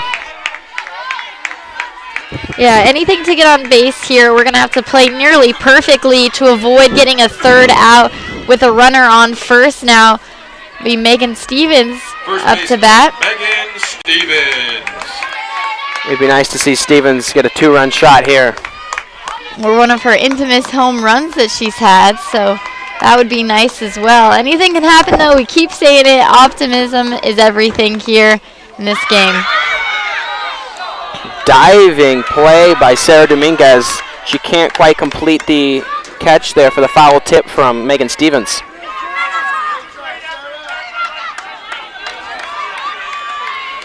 Really got to love the effort there. Absolutely. Of course, you always like to see that hustle for every ball and really the effort they put in and the passion, especially late into the game when you're tired and you're just ready to end this 2-game doubleheader. Might have taken a little bit of rubber to the face there on this turf. Not very inviting. Yeah. Very Low true. pitch. Good block. Sarah Dominguez playing some good softball right now.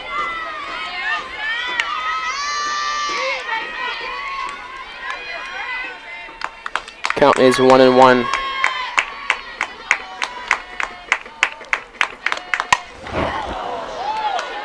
Big hit, foul ball for Megan Stevens. Put that a tiny bit right, and that's going all the way to the Grove there. That sure is. Some good contact. It's going to be 1-2 against Stevens.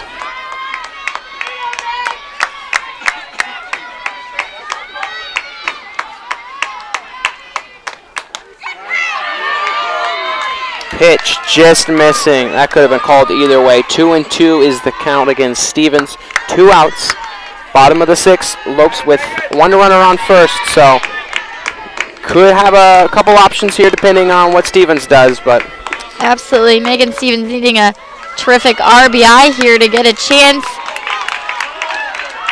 it's going to be a bobbled pitch. So runner will advance here. So a double does score a run. Absolutely. And that's something, a good opportunity there that showed itself that she can get onto second now. So Stevens here needing to advance the runner. Anything to get on board to get ahead here in a 1-1 game. Full count 3-2. Lopes have an opportunity.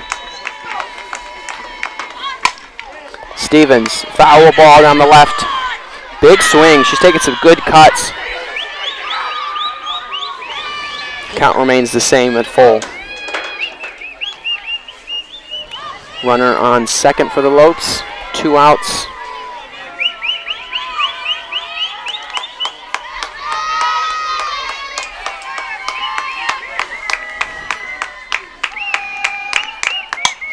There we go. It's going to be a little bit of a pop-up to right field. A little shallow. It's going to be a nice catch. That's going to be the end of the 6th inning. We got one more inning of softball here. Still a 1-1 game. We'll see if the Red Hawks or the Lopes could take it. So some exciting softball when you're coming back, so make sure to stick around. We'll be right back. They better not end this. College isn't always simple. The choices I make today affect where I'll be tomorrow. That's why I chose Grand Canyon University. Here I'm working toward a greater purpose and a place that feels like home. With scholarships to help me earn my degree, I can graduate in less than 4 years. By attending GCU, Arizona's premier private Christian university, I know I'm not just making the right choice, I'm making the smart choice. Find your purpose at Grand Canyon University. Private, Christian, affordable. Visit gcu.edu. And we're back for the 7th inning here. 1-1 ball game. Close game. We've been saying the same thing all game. Anyone's game, but it remains true going to the end of this game. Down to the wire, brass tacks. This is where it counts. We got to see some good softball here. I'm excited.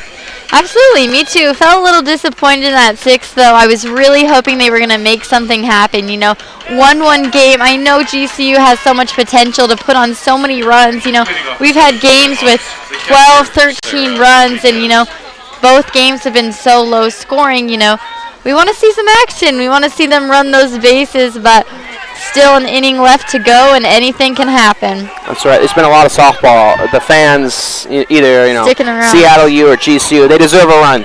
So They be do. excited to see what happens. First pitch outside is going to be ball 1 for Valencia. Number 8, the catcher, Sarah Dominguez, is in the box for the Red Hawks. She's going to chop it right over the shortstop, Shea Smith, and that's going to be a base hit. That's exactly what the Red Hawks want. So if the Lopes aren't careful there, Red Hawks could sneak out 2 straight victories. Red Hawks saying, okay, GCU, if you're not going to put the runs on, we're going to make an attempt to do it as well, knowing this is a 1-1 game pressure situation.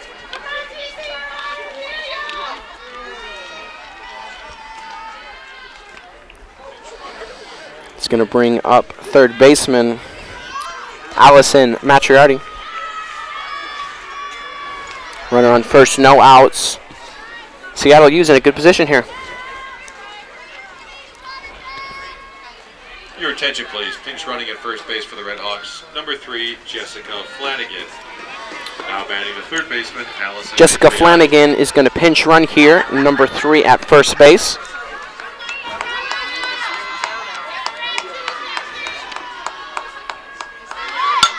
A bunt, foul.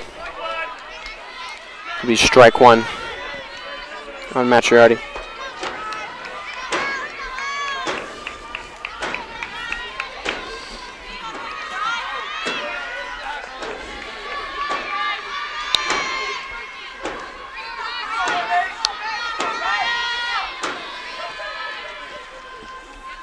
Pitch by Valencia. Another attempted bunt. A great play from Sierra Smith, and she will secure the out. Wow, a really nice play. She dove, she committed, she got the out. Only thing is the runner does advance, so sacrifice bunt. Exactly what the Red Hawks do want, but GCU capitalizing on the best situation they could. Absolutely. 1 out here, 1-1 game, and yeah, getting that runner to second. They still are in a potential scoring opportunity.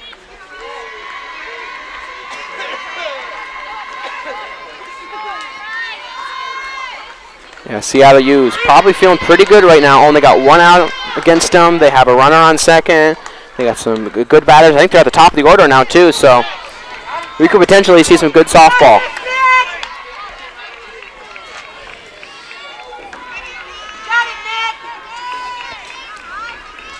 Nicole Belaski, top of the order for the Red Hawks. 0-1 is the count, 1 out.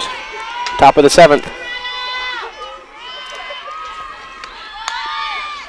Another attempted bunt, it will roll foul. Count goes 0-2 against Belaski.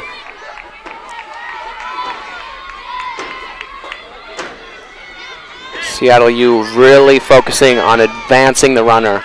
Absolutely. They know they have to do it now. This is their last chance.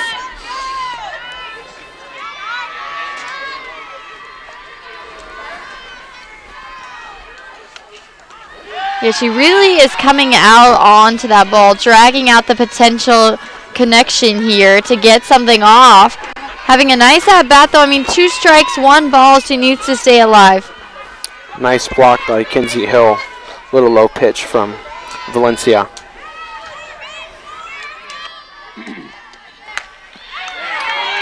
Pitch a tad inside. It's going to turn the count to 2-2.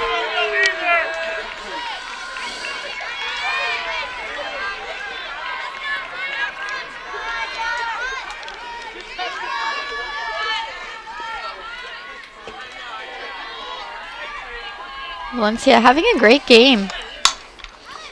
Chopper to Wortman. Putting That's going to be themselves 2 outs. Nice opportunity there.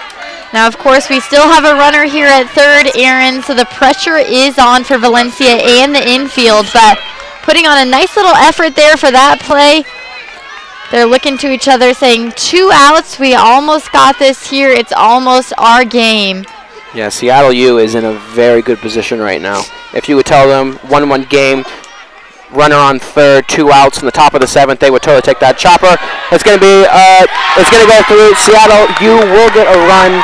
A ball hit just over Shea Smith, and that's going to be a base hit. That's exactly what Seattle U needed, and they got the run. That's going to turn the ball game to 2-1. Not over for the Lopes by any means, but just making the 7th inning a little more intense, a little more stress-oriented. We'll see what Valencia can do.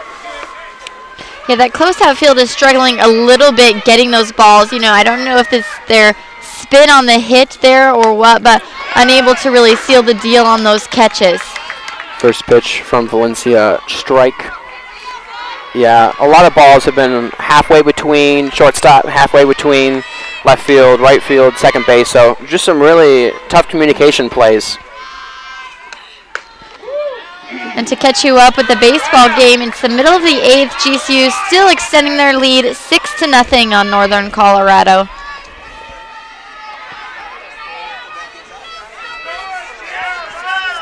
Looking for double victories this evening, hopefully, for baseball and softball.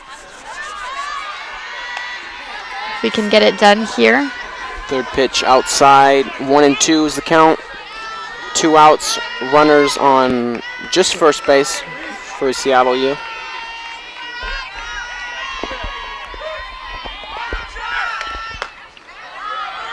Little outside, 2-2.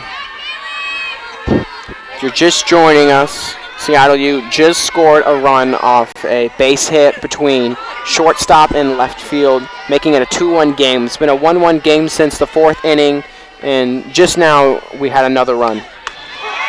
Runner goes, and the Lopes will secure that out. Great throw by Kinsey Hill to Shea Smith.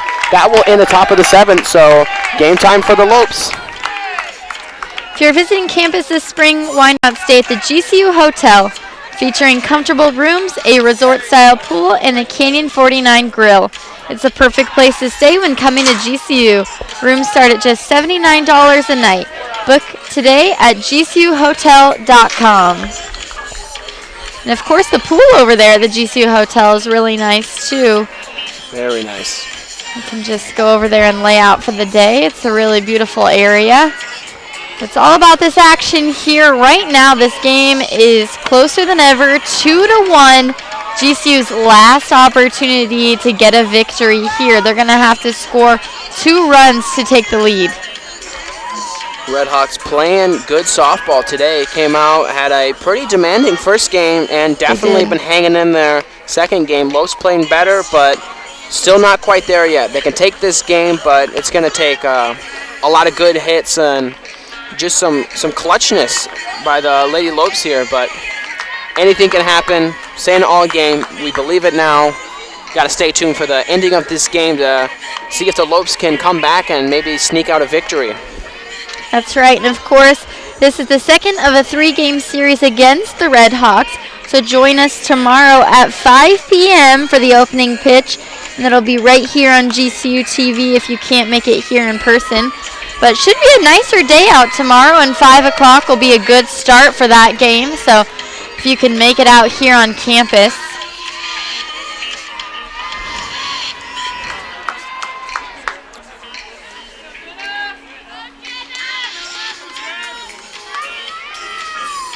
Jenna Coates is going to start the inning Leading for the off Lopes. The 7th for the Lopes, the right fielder, Jenna Coates. All right, Taylor, what do the Lopes have to do to at least have a chance of getting back in this game at the bottom of the 7th? I think we need to see a little bit more confidence. We need to see a little bit more aggression and really just buckle down and focus here. You know, the Redhawks are going to be defensive as they have been, but I feel like if we bring the pressure and we bring the aggression, you know, we have the potential to get on the board. Well said. I completely agree. First pitch is a ball, 1-0 count. Rubel still in the circle for the Redhawks.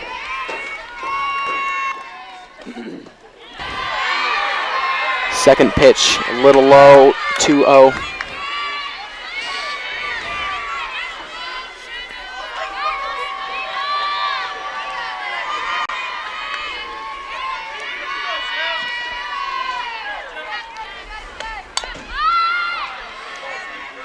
Bunt foul. First strike resulting in the count. Coates will march back to the batter's box. Coates is doing well today. First 2 games, a double. She got a hit. That I think that scored the run in the 4th. Absolutely. So. She has had a good game, you know, for not appearing in every game, not having all the necessary exposure. So hit to third, routine play for the Redhawks. That's exactly what they want coming into the end of this game. You know, easy choppers to the baseman and make some good defensive plays. Catcher, Kinsey Hill. Kinsey Hill is now up for the Lopes. We only got 2 more outs, so a little more pressure is on the Lopes hitters right now. Absolutely, they're definitely feeling the pressure. 1 out now. Chances are kind of narrowing down here, Aaron.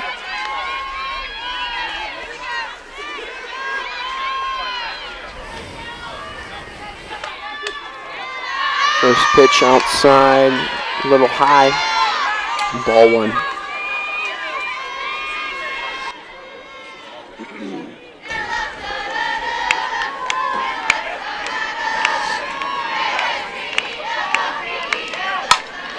Nice hit. And then almost a homer there. That's going to be at least a double for Kinsey Hill. Absolutely. Exactly what the Lopes need. 1 out, person on 2. A double, couple base hits, scores the run. Exactly what the Lopes need in a time like this. That is a great clutch hit by Kinsey Hill. Absolutely. Great job by Kinsey Hill. She did her job as she needed to. And that will bring Nikki Gonzalez back to answer for Hill, and hopefully she can bring her home. But like we said, Aaron, we're going to need 2 runs to get ahead. It's going to bring up Nikki Gonzalez, top of the order. And she makes a crack, and that's going to be another base hit. The Lopes will go in to score, and it's going to be a close one, and they do score. Nikki Gonzalez with a double, 2-2 ball game. What a great turn of events. Absolutely. This is exactly what we wanted to see. I knew they could fight back. Really, I think we've struggled with focusing in and narrowing in on what we needed to do, and this is what we needed to do all game long, is to play fast, play quick, play aggressive, and do just as that happened. So great play put on by the Lopes.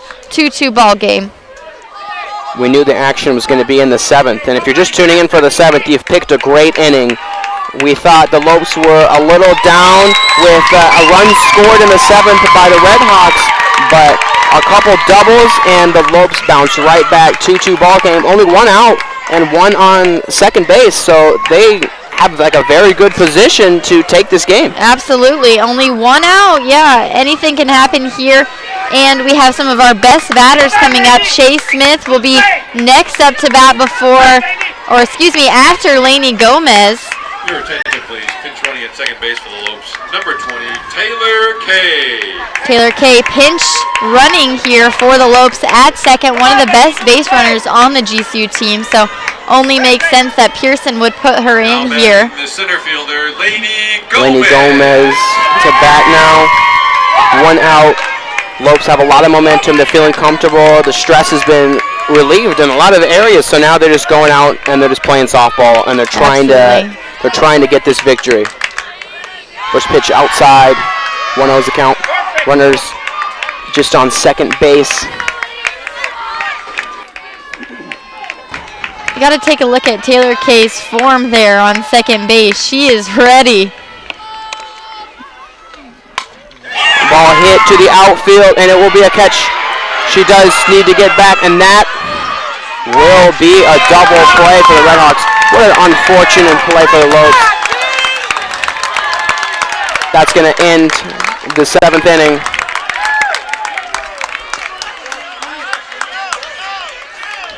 And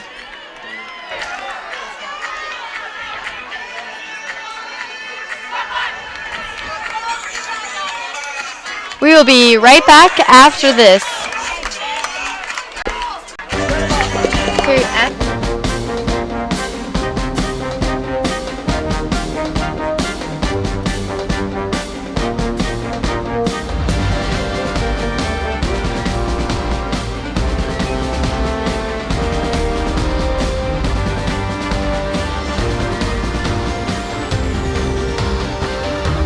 Find your purpose at Grand Canyon University. Private, Christian, affordable. Visit gcu.edu.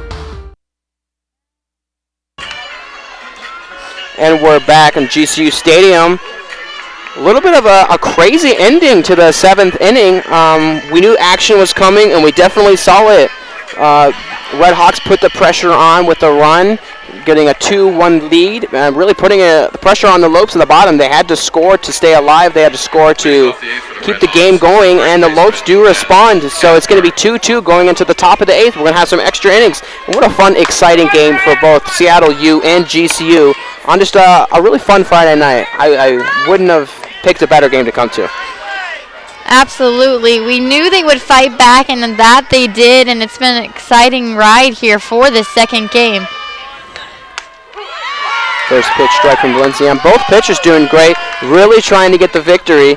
Either pitcher that gets it really deserves it, so it's just a fun, exciting game no matter who takes the win. Absolutely. Great effort put on by all sides. You know, you have to get the Red Hawks their credit. They've done a great job defensively. And, you know, Valencia has done a nice job pitching as well. Pitch a little outside. 1-1 is the count. 2-2 is the score.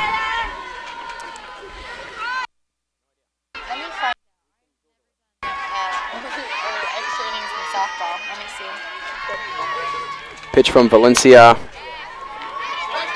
Hit down the right sideline. Foul ball. 1-2 is the count. First baseman Madison Cathcart is up to bat for the Red Hawks.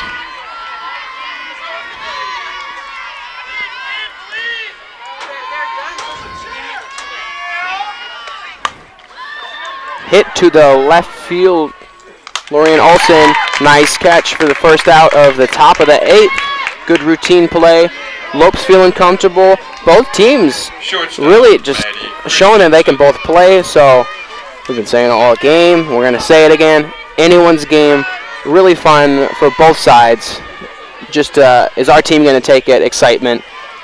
Kind of game you want to come to. Kind of game that you remember. First pitch, strike. It's going to be a ball. That's a pretty close one.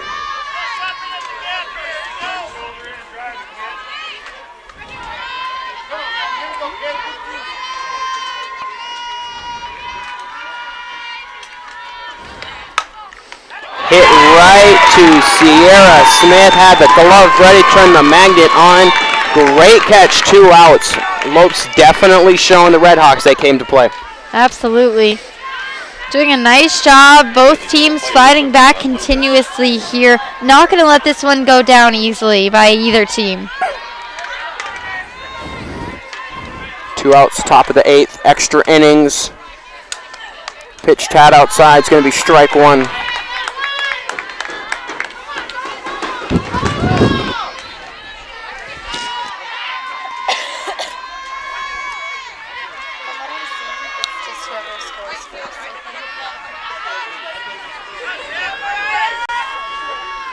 Pitch from Valencia. It's going to be a little low, 1-1. Lopes are defensively playing well. First out, a catch by Lorian Olsen, and second out, a sneaky catch by Sierra Smith, having the glove ready.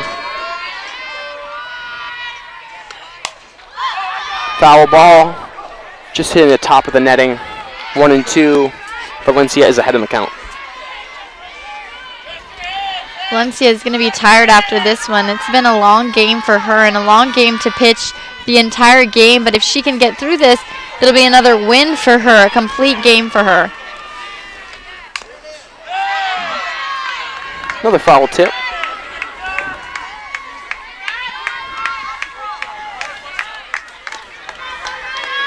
One ball, 2 strikes, 2 outs.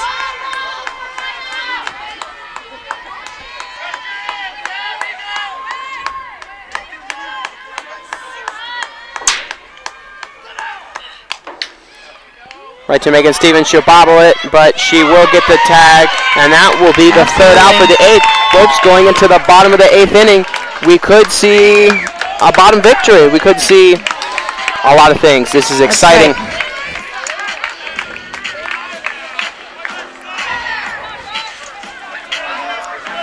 Check out companies on campus next weekend in the Student Union. Network with different companies, learn about jobs and internships, and maybe even land a job.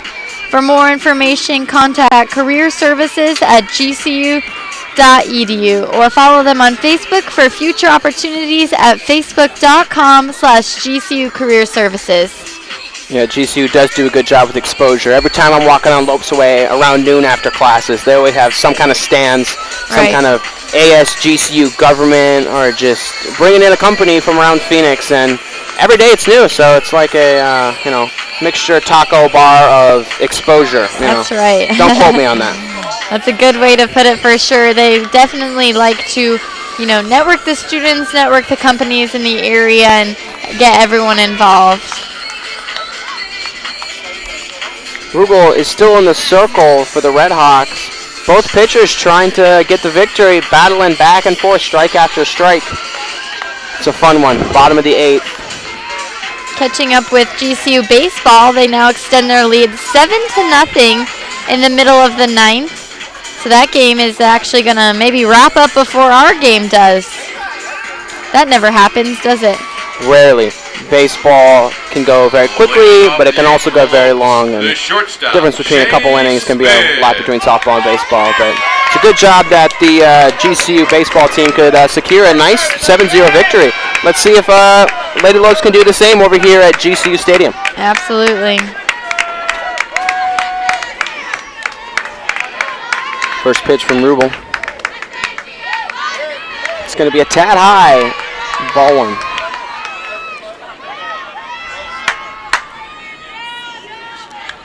Shea Smith in the box for the Lopes, leading off here.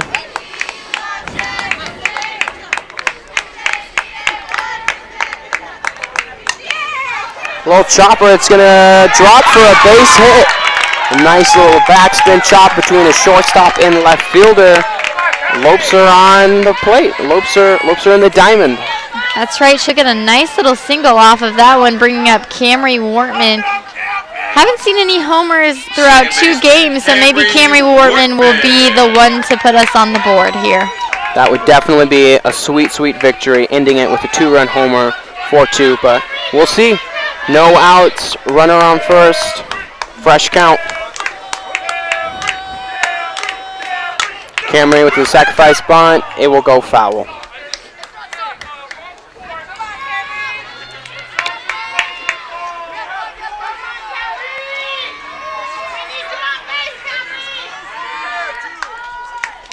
Camry back up here to bat.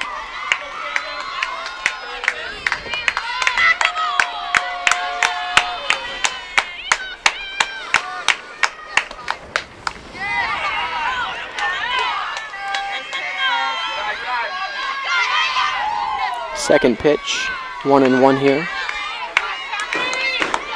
Bottom of the 8th, extra innings. Crowd's definitely into the game. The bunt lands. She will be out at first, but the runner does advance to second. Sacrifice bunt is successful. 1 out. Runner in scoring position. This is exactly what the Lopes want. They're excited. Pressure has turned back to the Red Hawks now, especially with it being the bottom of the 8th inning. Sierra Smith now in the batter's box for the Lopes. A double wins it here. Absolutely. Smith here on second.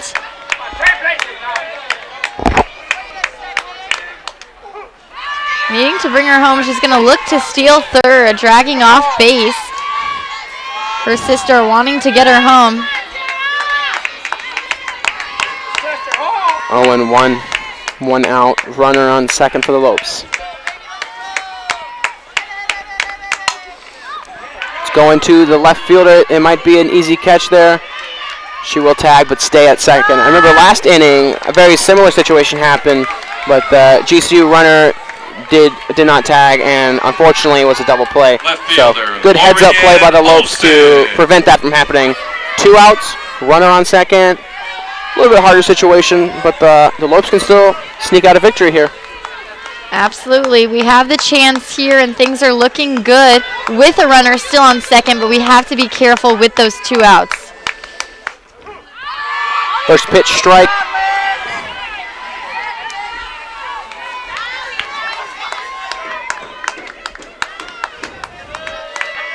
Lorianne Olson.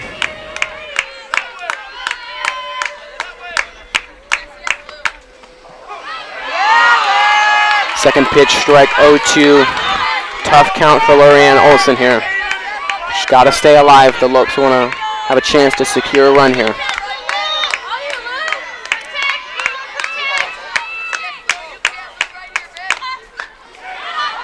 Pitch outside, count goes to 1-2.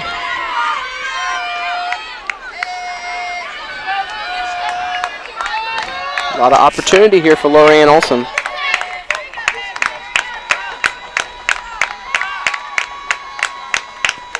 She does swing, it's going to go to the second baseman, and they will secure the out. No score here in the bottom of the 8th. We're going to go to the top of the 9th. Exciting. 2-2 ball game. We'll be back right after this.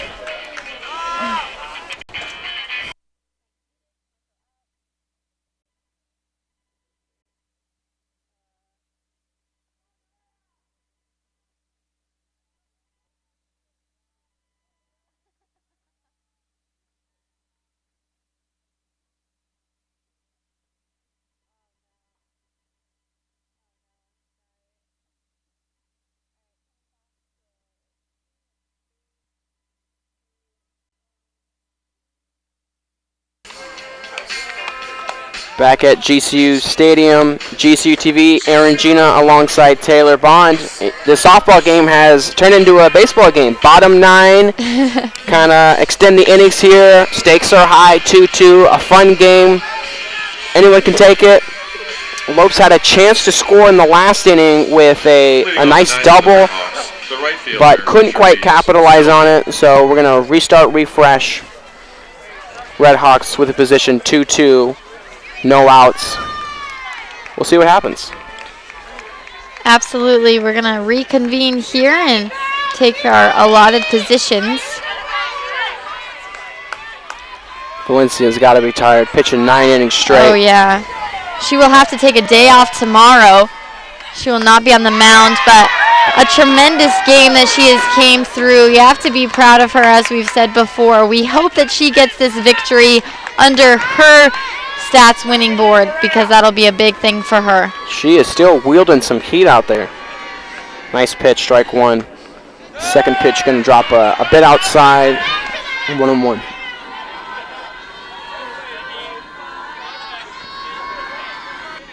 How many people are watching the stream? Valencia's pitch. It's going to drop to Shea Smith. Shea Smith, a nice play. Diving catch from Megan Stevens, and that's going to be out number 1. I'm guessing for as tired as everyone is, they're doing a great job of still containing the effort and really hustling and doing a nice job. The finish line is in sight, but it's an equal race right now, so we are excited to see what happens.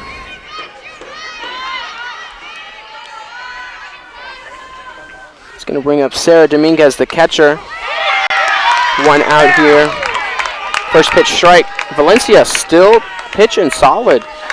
She's not losing her composure. She's not losing her strikes. She's still delivering some solid pitching. And if I just got here, I wouldn't think that she's been pitching for 9 innings at all. Yeah, exactly. I mean, everyone out here has done a really good job of staying composed and staying consistent, you know, as tired as they are. Like you said, if you're just showing up, I don't think you could tell at all. 1-1 is the count. You know, especially for these girls, too, who end a lot of games with the early run rule, which is just 5 innings. So for them to hit 9 innings, that's a big difference for them. GCU baseball breaking records here in ending, I guess, before a softball game with a 7-0 score. So congrats to GCU baseball for that victory. Yeah, that is not something you'll see often. Definitely not. 2-2. Last pitch, a little outside. Still quite a bit of fans here. They're all excited to see who's gonna, secure this victory. That's right. I'm guessing a few lagging fans from the baseball game are gonna come over and see the ending of this one as well. Fantastic pitch from Valencia. Absolutely. Little off-speed change up, pops in the outside corner. Secure that K. That was just a real pretty pitch to witness. It's got to feel good too, especially pitching 9 innings and you get an out like that. She could pitch another 9 more. Probably not. Still doing a great job here. 2-2 game, top 9. It's going to be a base hit to Shea Smith. Shea Smith will secure the out. A great play. That's going to end the top of the 9th here, going to the bottom. Lopes once again have a chance to end the game here with a bottom 9 victory. We will see when we come back. Absolutely. Not too sure if that ump wanted the game to end early either, because she did look like she might have possibly been safe. You can see the Redhawks a little disappointed on that call, but once again, they're down there, they see the action, and Smith is always getting there quickly, so great play by them. All right, Lopes, support your fellow classmates and entrepreneurs in this year's Canyon Challenge. The finalists will be presenting their business plans to win a share of $15,000 in total prizes. Cheer on your favorite businesses on April 13th at GCU Arena, or watch it live here on GCU TV. We're going to make sure to be bringing that content to you. And $15,000, I mean, that's a lot of money. If someone said, Aaron, do you want $15,000? I would think about it, and I would tell them yes. Absolutely. We should have started a business and gone to that, Aaron. That's right. Well, I don't know. It depends if the softball game ends before April 13th. These extra innings. That's right. Yeah, we might still be out here for that, so we may miss it.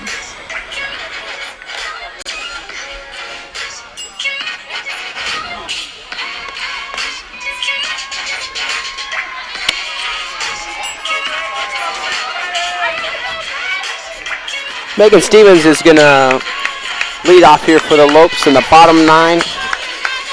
Extra innings. We've gone 2 extra innings. 7th inning, we had some action. Both teams scored a run. It looks like the Lopes might have had a victory there, but couldn't quite finish it out. Same story in the 8th. Now we're in the 9th. Lopes once again have an opportunity to end the game. How sweet would it be to see a walk-off home run right now? That would be pretty amazing, and if anyone can do it, I think Stevens can do it. She's, the 2 home runner on the team. First pitch strike. Rubel still pitching well.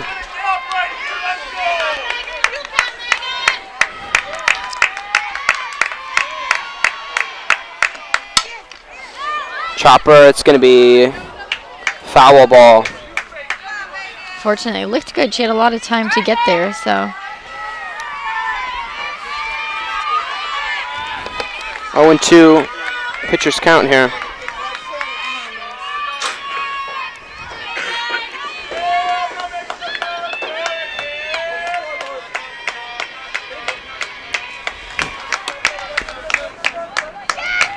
Stevens staying alive.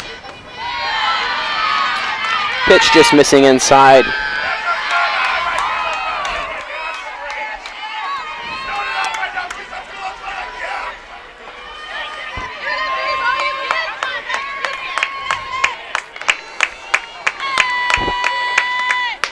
High pitch, almost hitting Stevens there. 2-2. I can only imagine Rubel's feeling a little tired in her arm, probably mentally exhausted as well too. Pitching 9 straight innings and a lot of innings ending in stressful situations. That's got to be a lot of just wear on a pitcher. Megan Stevens makes good solid contact. Is going to send it to left center, but it will be caught by the left fielder for the Red Hawks. 1 out here, bottom 9.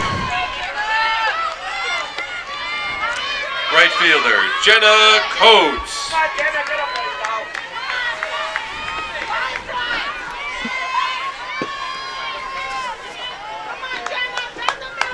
Jenna Coates here. The possibility only 1 out. We need to see a homer from someone, Aaron. Who should do it for us? How about the next Lope that bat? The next so Jenna pitch. Coates, okay. So she has the availability to do it. I'm not going to be too picky right now, but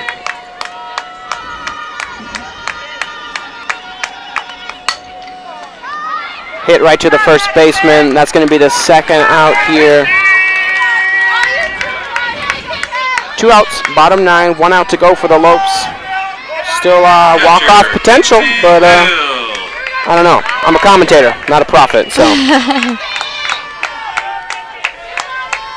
They really are just keeping us on the edge of our seats, There's some ups and some downs. I feel like I've been watching a romantic comedy all night, with this team. I really just want to see something great come out of this, and if any team can do it, it's them, and they're keeping us, in a nail-biter here, Aaron. I think that's the first time I've heard a softball game described as a romantic comedy. It's all good stuff. Who doesn't love a romantic comedy?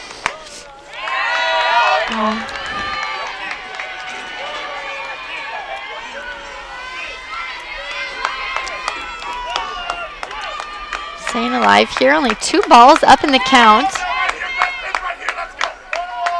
Fans still into it, which is what we love to see. They're cheering and they're staying around. That's a fair ball going down the third baseline. That's a base hit. That ball just sneaked in there. I thought it might go foul, but it screeched by third base. It definitely Lopes did. on the board.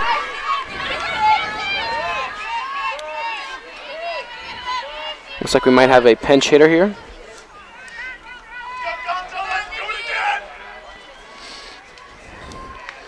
Ann Pearson will talk with the ump. Every time the Lopes have started to get some traction and some action in the bottom of these innings, it's always been with 2 outs. So even though they're starting to get some plays happening, it's sometimes short-lived because of just a higher out situation. Absolutely. Nikki Gonzalez is going to come up in the lineup to pinch hit.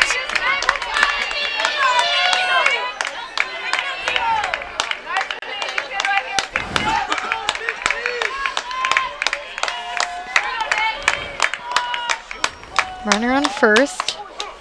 First pitch strike down the pipe. 2-2 ball game. Bottom 9, extra innings here.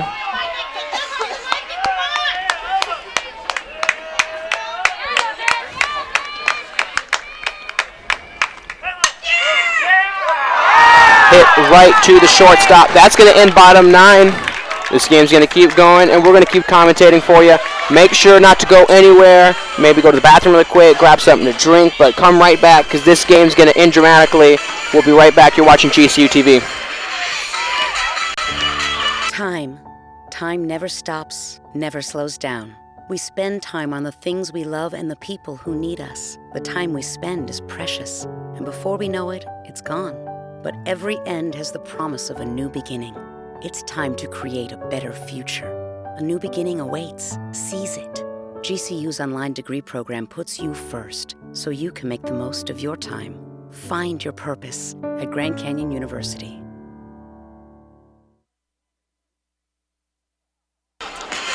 Top 10 here, GCU Stadium. Not something we say often, but that's what the game's presented itself. Just a brutal battle between Seattle U and GCU. A great game that's really extended, an extra 4 innings past a typical game. So really rare, but just the stakes are high. Fans are excited, yet tired, but it's a good combination. And we're actually getting some baseball fans coming down to support in the end of this game. Maybe they can inspire one of the teams, preferably the Lopes, to play some good defense, get to the bottom 10, maybe a walk-off, maybe a grand slam. I don't know. Anything would be great. It's been an emotional one here, and we're sticking around for all of it and to see what happens here and to see what ends this game. You know what I feel like when you watch the New Year's Eve ball drop and they have the announcers and they have to keep talking, and even if the ball is not going to drop or after, they just keep coming up with conversation because, you know, they're a required broadcast, so it's kind of like a funny filibuster type broadcast here. But we're going to be with you to the end of this game. Top 10, 2-2 ball game.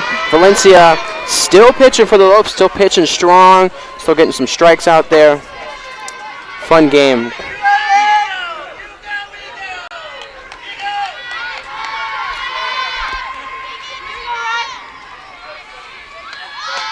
She'll drag off that one, looking to make any contact, but a little bit of a wild pitch for Valencia. 1-1 count. No outs.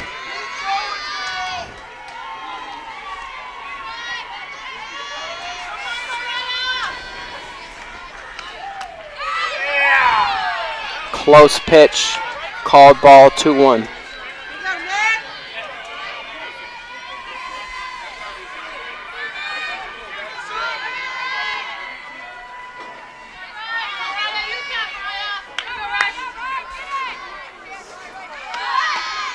Just to the outside, check swing, does not go. Turns into 3-1. Potential walk scenario here.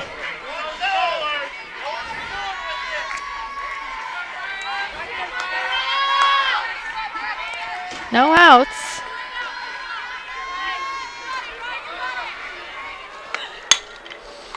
Tough hit.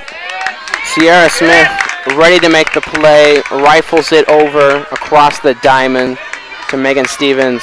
One out here, top 10. It's going to bring up Paige Buska. She's the WAC hitter of the week last week.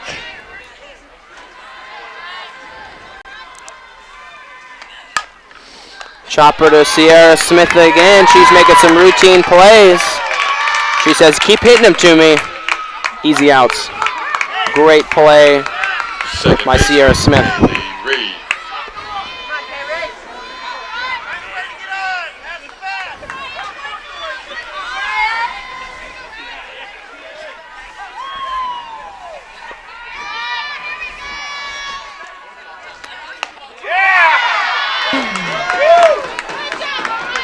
First pitch strike down the pipe.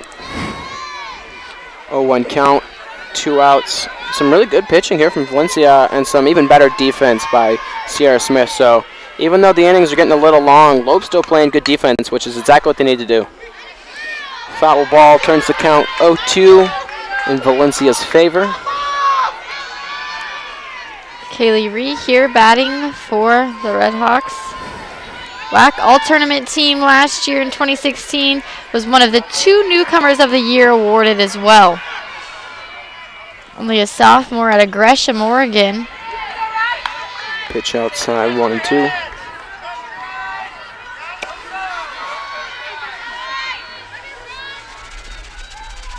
Right here.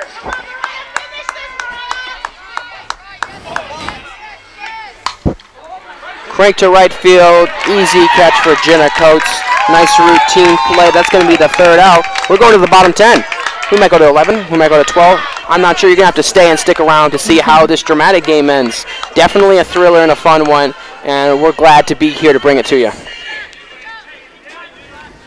We mentioned it before, but make sure to go check out this weekend West Side Story. It's going to be a really fun production. Even if you don't know what it is, it's being put on by Effington Theater, so it's going to be great. You know, you go to your favorite restaurant and they say the special is blah, blah, blah, and you're like, I have no idea what that is, but you love the restaurant, so you get it anyways. So Effington Theater does a good job of always putting on great productions. So West Side Story, pick up your tickets at gcu.edu/west. It's going to be a fantastic time. We're here, bottom 10, still battling out. We're not going anywhere. We're going to stick right here with you until someone gets a run, gets this victory. Seattle U versus GCU. What a fun game. I would not have called this. Yeah, no, I wouldn't have expected this at all. You know, we were talking at the beginning of both games that, you know, with the Redhawks record, we thought, you know, this could possibly be an easy Lopes victory, and that has not been the case whatsoever. You have to give the effort to the Redhawks. They came out here to play. They knew it all came down to Western Athletic Conference play, and that's what they're doing. Yeah, Redhawks looking like a 21-11 team, not an 11-21 team. Playing great softball tonight, really giving GCU a run for its money and showing their dominance in the first game and showing that they can hang around and play tough through extra innings in the second. So no matter what team wins, it's a well-deserved victory. Absolutely. Both teams couldn't have expected this tremendous effort, you know, and the energy that they've outlasted through this many innings. The center fielder, Lainey Gomez. Lainey Gomez is going to lead off for the Lopes here. We're bottom 10, no outs, fresh count, a lot of possibilities going into the 10th.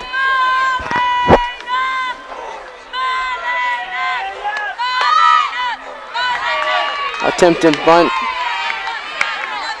It's going to be a ball.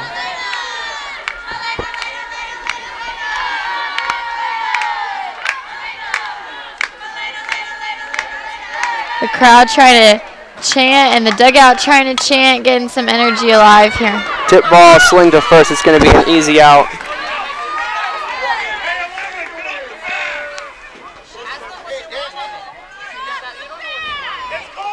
Flustered fans here at GCU Stadium.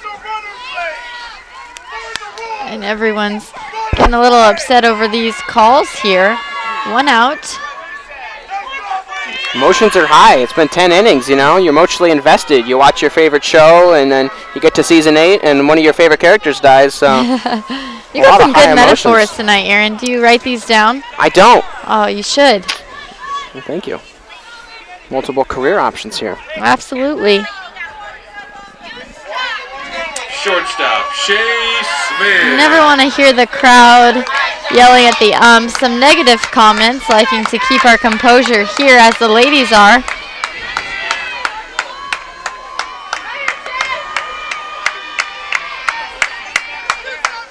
First pitch, outside, ball 1. There is 1 out from the chopper from third. We're bottom 10, 2-2 ball game.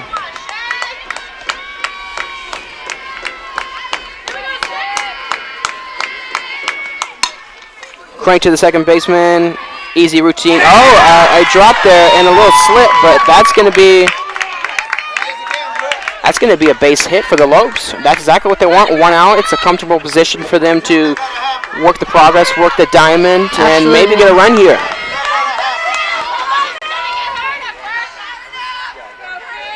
Second baseman, Camry Wortman. A little bit of a bobble from Madison Cathcart. Seemed like a routine play coming from the second baseman, but bobble results in GCU on the diamond, first base. So we'll see if the Lopes can take advantage of this situation. Big hit down right field. It's going to drop foul, but she got a lot of good contact. 10 feet to the left, and I would have been saying good game, but we're right here. Close game. Both teams are battling. The catcher looking a little hurt here now.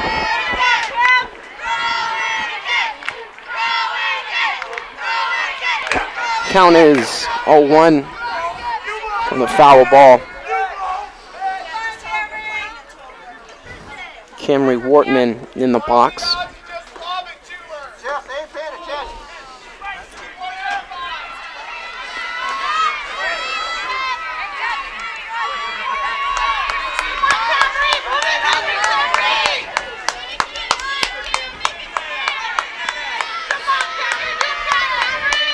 One pitch.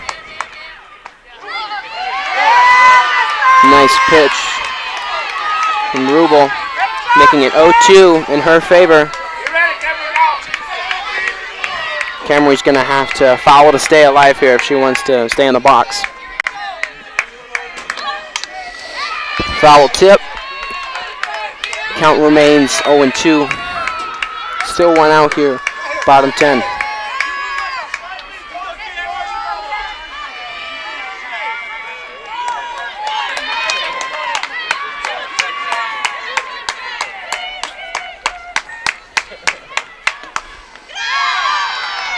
Low pitch going to be called a ball. 1-2. Rubel still pitching strong. 10 innings of pitching, man. Yeah, both teams on the pitching side really doing a tremendous job. Top of the first, it's going to be called foul. Count will remain a 1-2. Absolutely, she'll make her way back to first.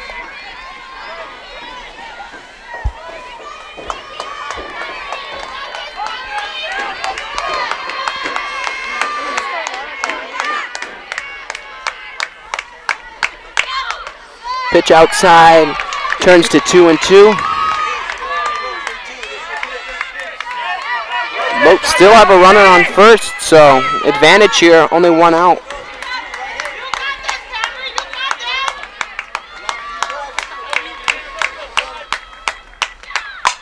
Takes advantage, ball is sent into right field, close to the warning track, and will be caught. Runner will tag, but advance to second base. Absolutely. Exactly what we wanted to see. We need some momentum. We need someone past second base, Aaron, at this point. Yeah, Lopes have been getting stuck every time. They've been getting to the bottom of the inning. They've been getting to 2 outs. They've been sneaking a person on second base, but they just haven't been able to overcome that yet. Getting close every time, teasing the fans, and then throwing it into another extra inning. Really good softball here from both sides. Yeah, this has been a game for the record books with extra innings, of course, and great effort from all sides. We're seeing great defense by the Red Hawks. We can't emphasize that enough. You know, they've come here to travel and they've come here to play. Second game out of 3, doing a nice job. Pop fly, infield fly. It's going to be caught by the shortstop, and that's going to end the inning. GCU once again gets to second base, but can't quite overcome. We're going to 11. We'll see you right back shortly.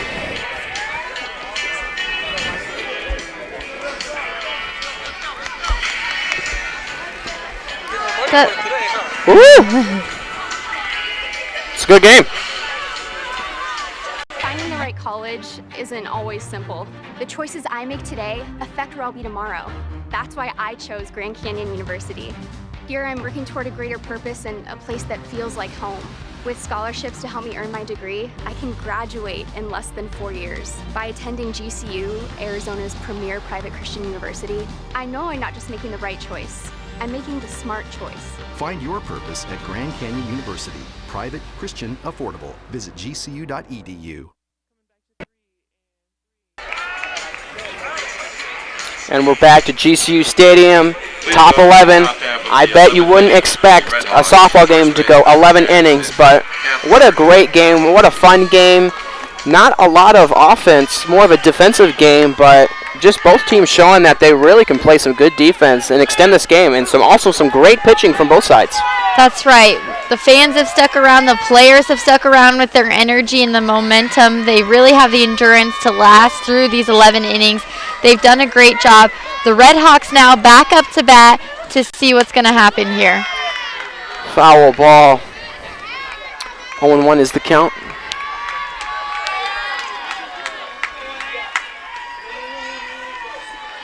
First baseman Madison Cathcart is in the square for the Red Hawks.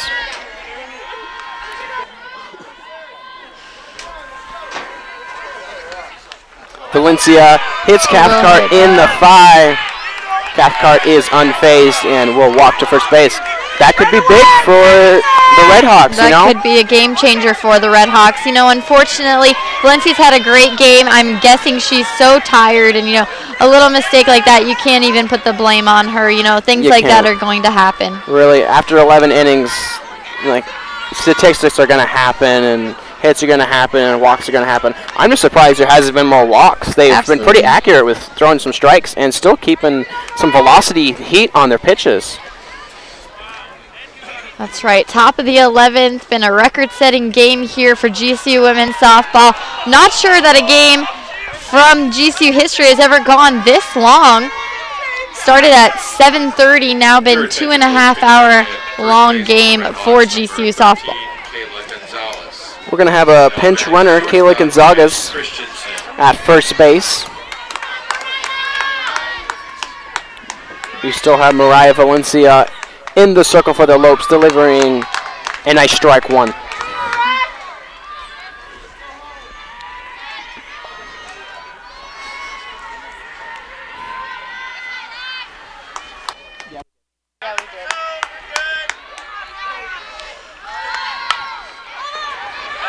Bunt lands, will be sent to first.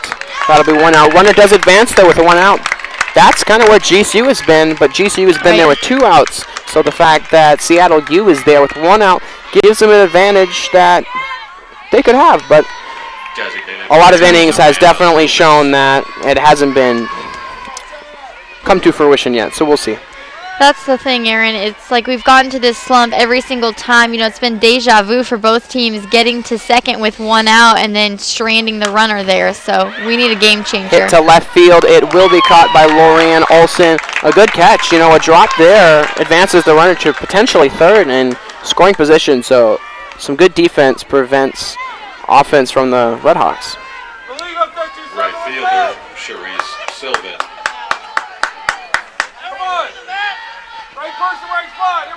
2 outs here. Valencia back up at the pitcher's mound. Staying strong like you've been mentioning, Aaron, doing a great job.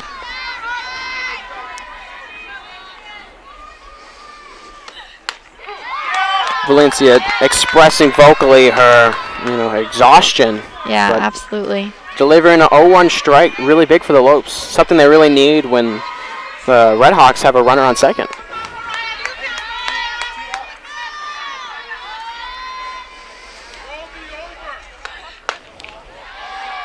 Little outside, 1-1. Just slightly, yep.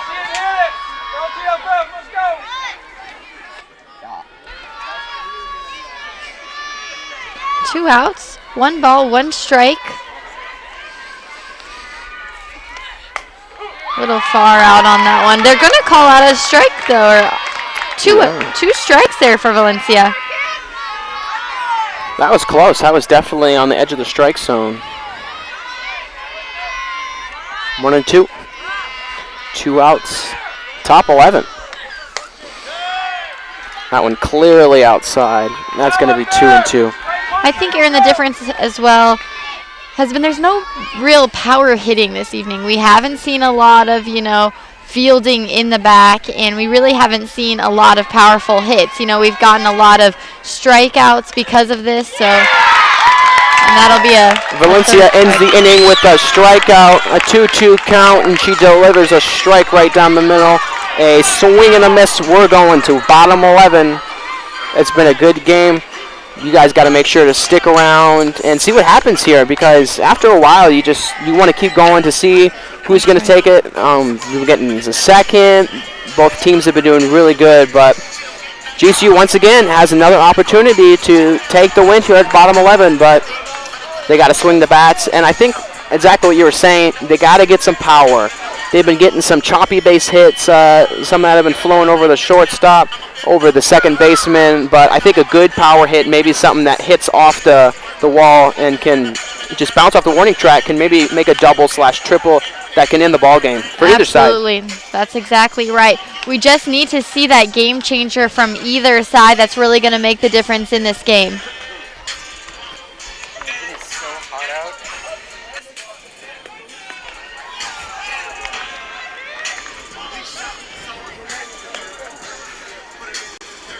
Alyssa Rubel still in the game for the Red Hawks, pitching 11 innings, just really showing her guts, you know. Guts Gloria Ram there in the circle. That's really tough to continue for 11 innings straight and still be pitching solid for her team. That's right. It has been a little bit of a duel of the pitchers here. Both pitchers doing a tremendous job back and forth. Really almost, Aaron, if you take a look at it statistically, both teams have been playing exactly similar, mirroring what's happening in certain situations, mirroring the out bases and everything, really getting on to second, but can't really get past that. So it really truly is going to be an interesting end to this game. Yeah, the scoreboard has jumped back to 1. We have been so many innings, we no longer can see what innings had hits because scoreboard's only built for, I think, 8 or 9 innings, so we're bottom of 11, so That's we're breaking new boundaries here. First pitch, foul ball. Count go to 0-1.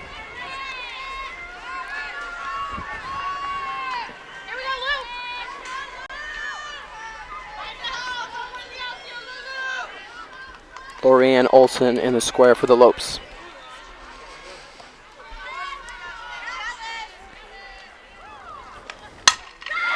Base hit Nice to the little left hit. field. There we go.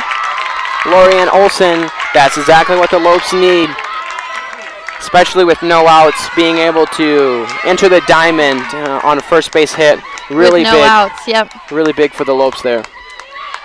First baseman, Megan Stevens. Megan Stevens, our home run girl. We need to see a homer from here tonight. We joked nearly 4 innings ago that she would be the one to end the game for us, and hopefully she can do that for us right now. Hopefully we don't have to make another joke and 4 innings later. Bunt, going to go bunt foul. there, yep. Count turns to 0-1. Runner on first. Megan Stevens coming back here to bat.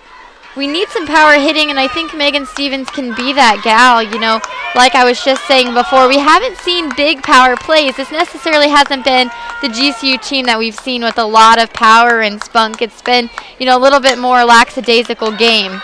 Bunt lands, will advance the runner, especially only on 1 out now. GCU in scoring position with a double. That's going to bring up Jenna Coates. She is the double queen tonight. She had one in the first game. She's had a scoring back in the third, I believe. That's right. When both teams scored a run. So Jenna has 316 proven. on the season, yep. Jenna's proven that she can put the ball in play and secure a victory here. So I'm excited to see what happens here. High pitch, ball 1. And this is about the 3rd time in a row, though, that we've transitioned someone to second with only 1 out and then stranded them. So unfortunately, something is going to have to change here in order for us to get out of this little deja vu situation. Puts the play to the second baseman. It will be complete. 2 outs, although this is a little bit different. GCU does have a runner on third, so a base hit wins the game. Absolutely. This is a good opportunity here. 2 outs, so we have to be careful, but on third, really any contact could bring someone home. Can Kinsey Hill do it for us here tonight?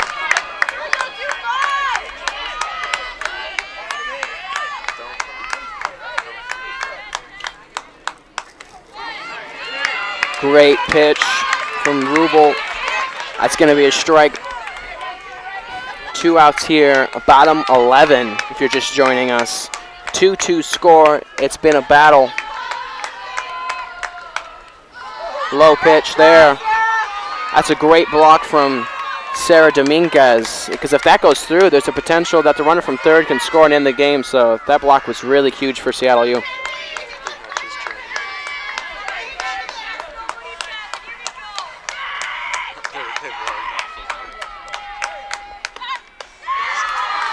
High pitch, 2-1 is the count.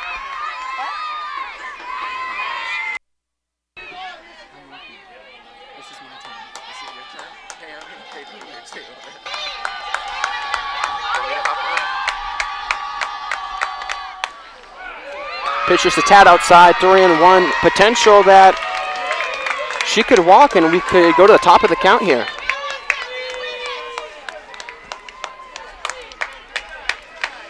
Three and one, 2 outs, bottom 11, runner in scoring position on third. GCU has an opportunity once again. Big pitch right here. It's going to right field. It might drop. That is going to be a catch. We're going top 12. You're watching GCU TV on a very crazy game here, but you make sure you got to stick around and find out, because you want to be able to tell your grandchildren you watched one of the most incredible extra inning softball games only here at GCU Stadium. We'll be back right after this. Time. Time never stops, never slows down. We spend time on the things we love and the people who need us. The time we spend is precious, and before we know it, it's gone. But every end has the promise of a new beginning. It's time to create a better future. A new beginning awaits. Seize it. GCU's online degree program puts you first, so you can make the most of your time. Find your purpose at Grand Canyon University.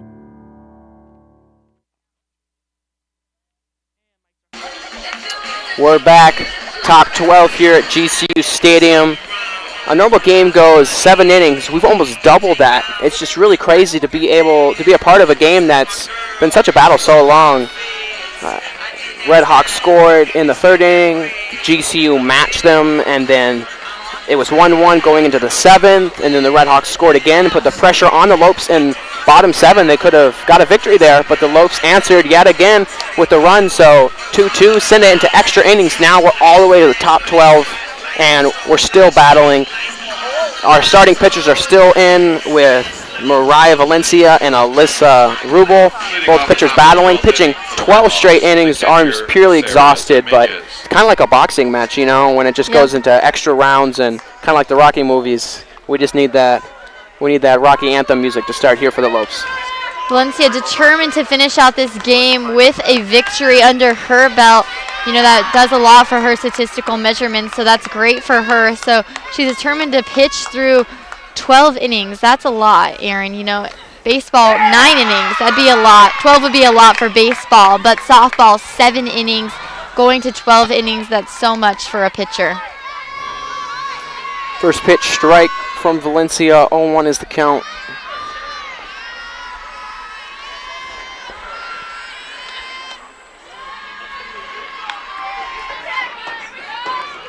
Number 8, Sarah Dominguez, the catcher, who made the nice block earlier to keep the runner at third. You know, that could have been very unfortunate for Seattle U, but she's keeping her team in this game. Absolutely. Both teams fighting back. That's going to be a base hit for Dominguez right past second base, a little split hit, and she'll be on first with no outs. That's pretty big for Seattle U right now. Yeah, with no outs, anything to get on base, that's going to be a good opportunity for her. You know, we've seen this time and time again, and really looking to break through and make something tremendous happen here out of this 12-inning game.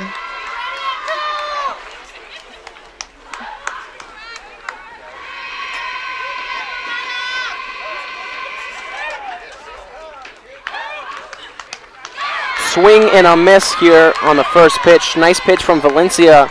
Strike one against number 18, Allison Matriotti.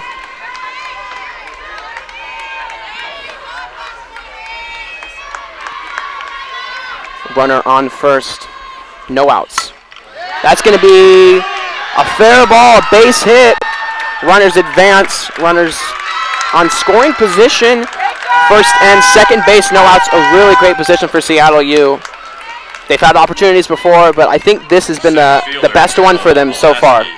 Yeah, 12 innings gone by, and finally something's kind of occurring here for Seattle. You can tell the Seattle U fans really getting excited over that play.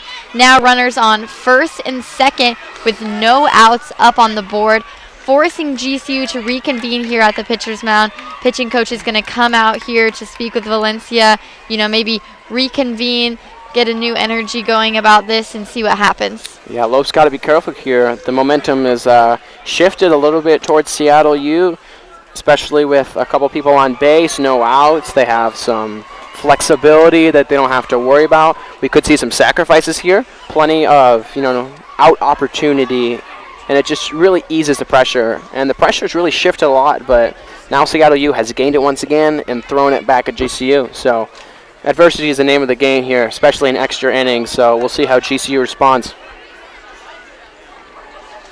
Absolutely, and of course, if you aren't too tired from staying up late on this game, tomorrow night they'll face off for the final game at 5 p.m. right here on GCU TV, of course, if you can't make that game in person. Then they'll be back home next week for a second series WAC competition against UMKC. They'll play at 12 p.m. and then 2 p.m. on April 7th. First pitch here from Valencia. It's going to be a sacrifice bunt like we called. Runner will be out at first. Nice play from Valencia. Throw to first, but the runners advance. This is exactly what the Red Hawks want. They have a runner on second and third in scoring position. Base hit wins the game. Double play potential for the Lopes, but a lot of pressure does turn on Valencia right now. She's got to be careful with her pitching, and her pitch count is definitely been extremely high here. So pressure is on. Low pitch, that's going to be ball one. Looks like we're getting a couple more fans creep into this game. I think people from the dorms that are on campus are seeing the lights on. They're probably sneaking over. Talking about us on ESPN, longest game ever, so they probably saw that and came over. Of course. It's good to be a part of history. Absolutely. Great game here, mustering up. We talked about how great it was back in the 7th inning. Now here in the 12th inning, it's still just as good. 2 balls, no strikes. It's going to be a base hit. Runner. Valencia surveys her options and decides to hold it. Maybe a costly decision, maybe not a huge deal. First base was open. Pressure was still focused on third and second, so maybe that's a good choice to not throw it to first, maybe potentially miss the air. That way the ball is still in their control. GCU definitely in a pressure situation right now. Bases loaded. Valencia's on the mound, been there for 12 innings straight, pitching great.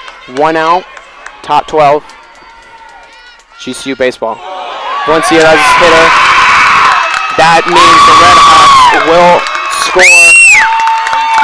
The score has now just shifted 3-2 in favor of Seattle U. A accidental pitch hit to the shoulder from Valencia means that the Red Hawks jump now 1, automatically moving the base path due to loaded bases. Looks like the Lopes are going to reconvene here in the circle to talk things over. And it looks like they will get the opportunity for the bottom of the inning to score once again. A little bit different rules. A lot of sports, sometimes in soccer and hockey, it's golden goal. So as soon as one team scores, the game's over. But softball, much like baseball, if a team scores in the top of the inning, the bottom of the inning is still available to sneak out a victory. So Absolutely. GCU game is not over, and it's been up and down, so I'm not going to count anyone out. Foul ball sends the count 0-1, 1 out, top 12, bases loaded. If you're just joining, the Red Hawks have just scored a run, and if the Lopes don't score in the bottom of the inning, they will go home with an extra inning sweet victory tonight. Absolutely. Great game. It has been one for the history book. Nice solid pitch from Valencia right down the middle. 0-2 count. First baseman Madison Cathcart.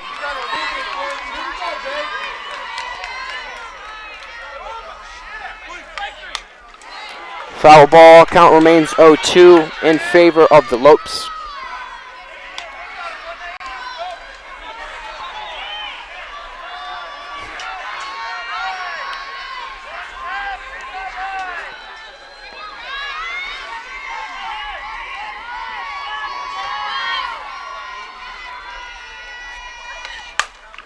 Looks like it's going to be a base hit for Seattle U right in the gap between left center. They're going to swing it in, and that's going to be 2 runs for Seattle U. The game is not over by any means, but that is definitely a security deposit for the Red Hawks there. You know what I mean? Going up 6-2, kind of similar to last game. Rally caps on. Seattle U is definitely took the momentum and capitalized on it. It took all the way till top 12 innings to do it, but one team was going to do it. GCU definitely had plenty of chances in the earlier innings to win the game, and it looks like we're going to have a pitching change. 4 runs now scored. I'm guessing Valencia is so tired, and Nolan is going to come back in. She hasn't played since the beginning of that first game earlier tonight, so she is going to come back in. Unfortunately, Valencia won't get that full game then under her belt if it were to be a victory. One thing is Taylor definitely has a fresh arm, so she'll be able to sling some pitches with a lot of velocity, you know what I mean, because she got a little bit of reps earlier but didn't quite get the start she wanted, so now she definitely has a chance to redeem herself and get the Lopes out of this inning to potentially make a run in the bottom.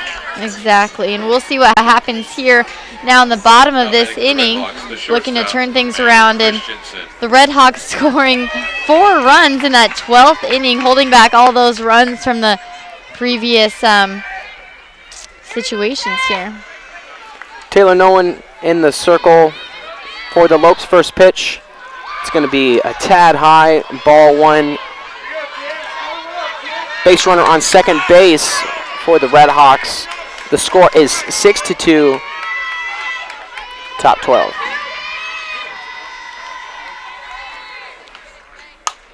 Looks like that's going to be a chopper. A little accidental interference from the umpire, and the base runner will advance. Tough play to make. It's going to be another base hit for the Red Hawks. They've been really doing a good job. They've had 4 hits this inning. Designated player, Savannah Loomis. Savannah Loomis now here for the Red Hawks. Yeah, they've had a tremendous inning. You know, they wanted to fight to the finish. They had a great first game, and they weren't going to go easily like we had said before, Aaron. We knew they were going to fight for this one now, splitting the field, runners on first and third. Taylor Nolan with a nice pitch. High fastball. Catches. The Red Hawks swing in there. 0-1 count. 1 out here, top 12. Pitch number 2. Speedy fastball, but it's just going to miss the plate just a tad. 1-1.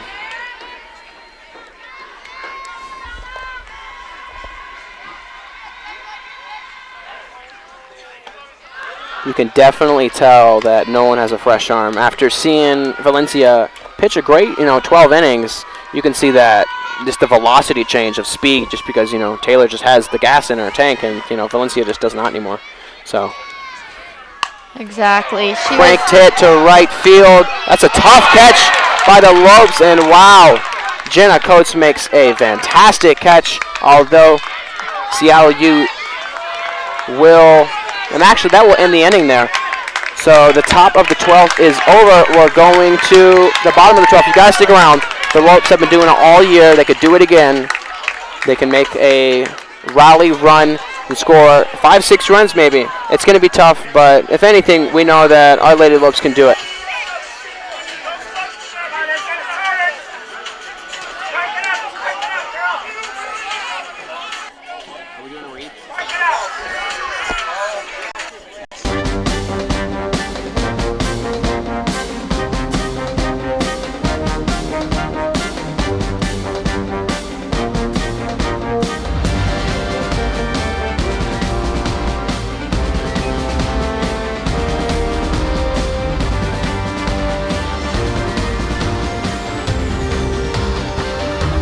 Find your purpose at Grand Canyon University. Private, Christian, affordable. Visit gcu.edu.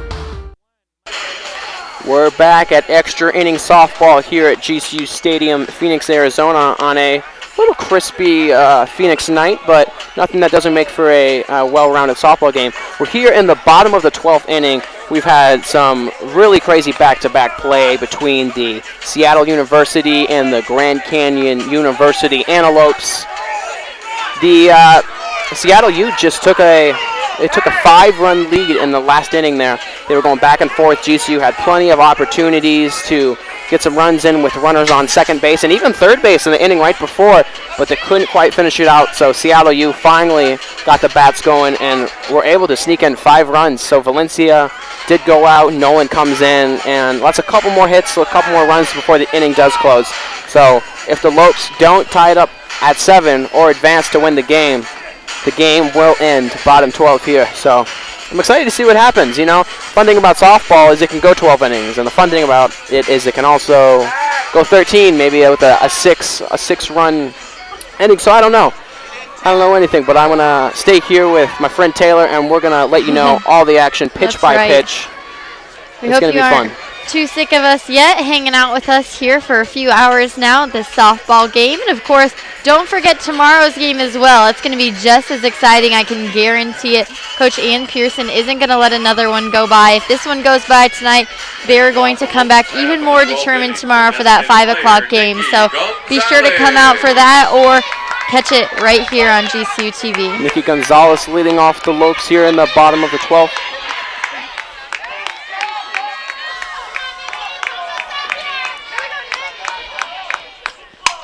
And she's going to crank that, and that one will be gone for the Lopes. Just the start they needed here. Would have been nice to see those bases loaded first, but hey, we will take a run, even though it might have been a little bit sweeter an inning earlier. But hey, a nice solid hit by Nikki Gonzalez. Lopes on track to make this rally victory here in the bottom of the 12th.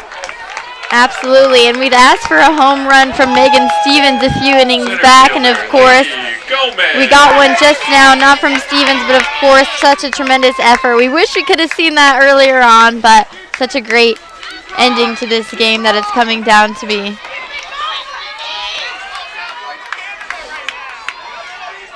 It's going to bring up number 11, Lainey Gomez, center fielder for the Lopes here. No outs. Lopes have just scored a single shot. 7-3 is the score. First pitch ball.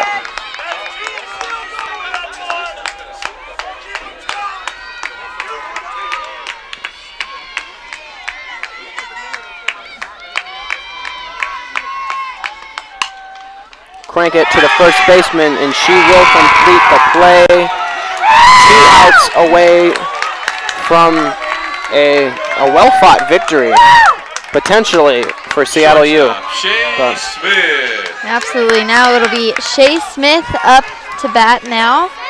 Of course, she's had a great season. We've talked about her again and again. Sophomore with a 370 average on the season. 119 at-bats, the most on the team, with 17 RBIs.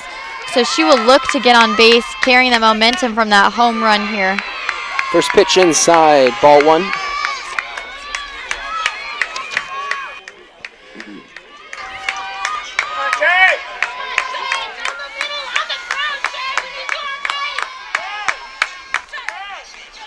Attempt on the butt. That will be a ball. She did not go. Ball 2 here. Count is 2-0. 1 out. Bottom of the 12th. Lopes trying to rally back 4 runs to secure victory here in extra innings. Pitches outside. That'll be ball 3. Potentially a walk here. It's a good hitter's count for Smith. This should be a very hittable ball right here.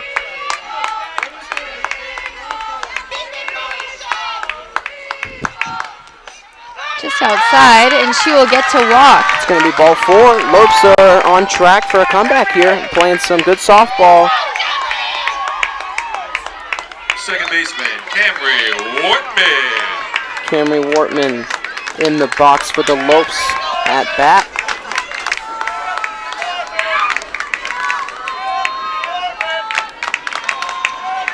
Wortman in her senior season. And the lights have just gone out. The lights have just gone out. Exciting game. You know, I wonder if this is because it's on a timer and the lights are supposed to, you know, stay on till like, what time is it, 10:30? 10:30, yes. Yeah, because usually these games don't go 12 innings, so if you're still with us here, we got a little power outage here at GCU Stadium. What an unexpected event. This game has just been full of surprises. This game has been full of surprises. You can't help but laugh at it, and it's been a great game, and really this is one that no one will ever forget, so something special to be a part of. And really, the lights did go off, but I say we just play under the dark. You can see good enough, right? Yeah, light out at the Lopes headline. Maybe something a little more catchy. Hashtag there we go. Lopes light out. Lights out at the Lopes Stadium. And we are working on getting the lights back. An easy flip of the switch and this game will be right back underway. But it's just funny. Usually this game doesn't last so long, so usually they keep the timer on until 10:30 because that's enough time for players and parents to mingle after the game. And then 10:30, you know, field shuts down, people go home. But these extra innings have really just kind of thrown an unexpected corkscrew in tonight's events. Absolutely, they truly have, and things keep happening, and this is what's going on now, and we're sticking around to see what happens here. Looks like public safety is on the phone, potentially trying to get these lights back on. Really funny, unfortunate event. No one could have predicted this. If you're still with us, enjoying the darkness, make sure to not leave the broadcast and stay with us. You never know if the Lopes can bounce back here with the solo shot from Nikki Gonzalez, making it 7-3, and then a walked for the Lopes to get on base. There's still some potential for a comeback here, and it's definitely been an exciting 12 innings. That's right.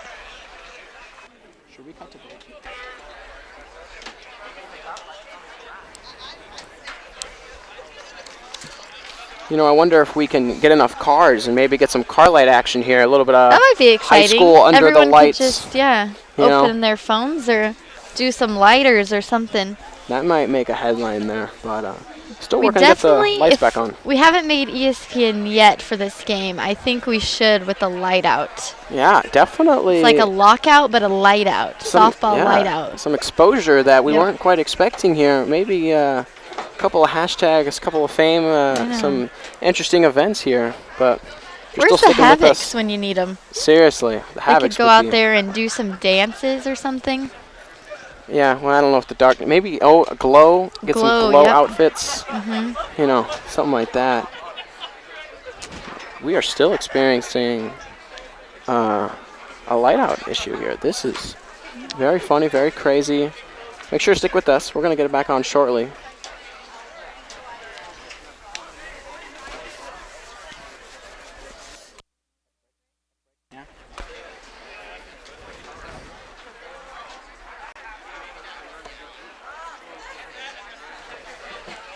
Make sure to stay with us here, not leave the event. We're working on these technical difficulties. Sometimes it's GCU TV that has the technical difficulties, but this time looks like it's GCU Stadium with the timer light outage. But nothing we can't work through. Get back to an exciting 12 innings of softball here.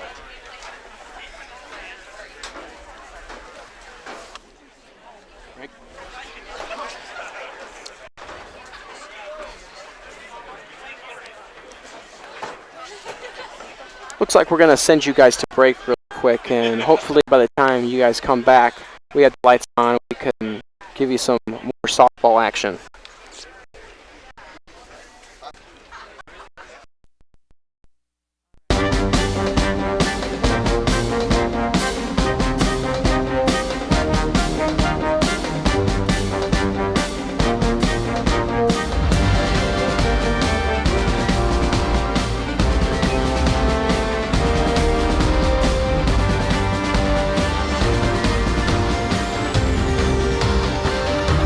Find your purpose at Grand Canyon University.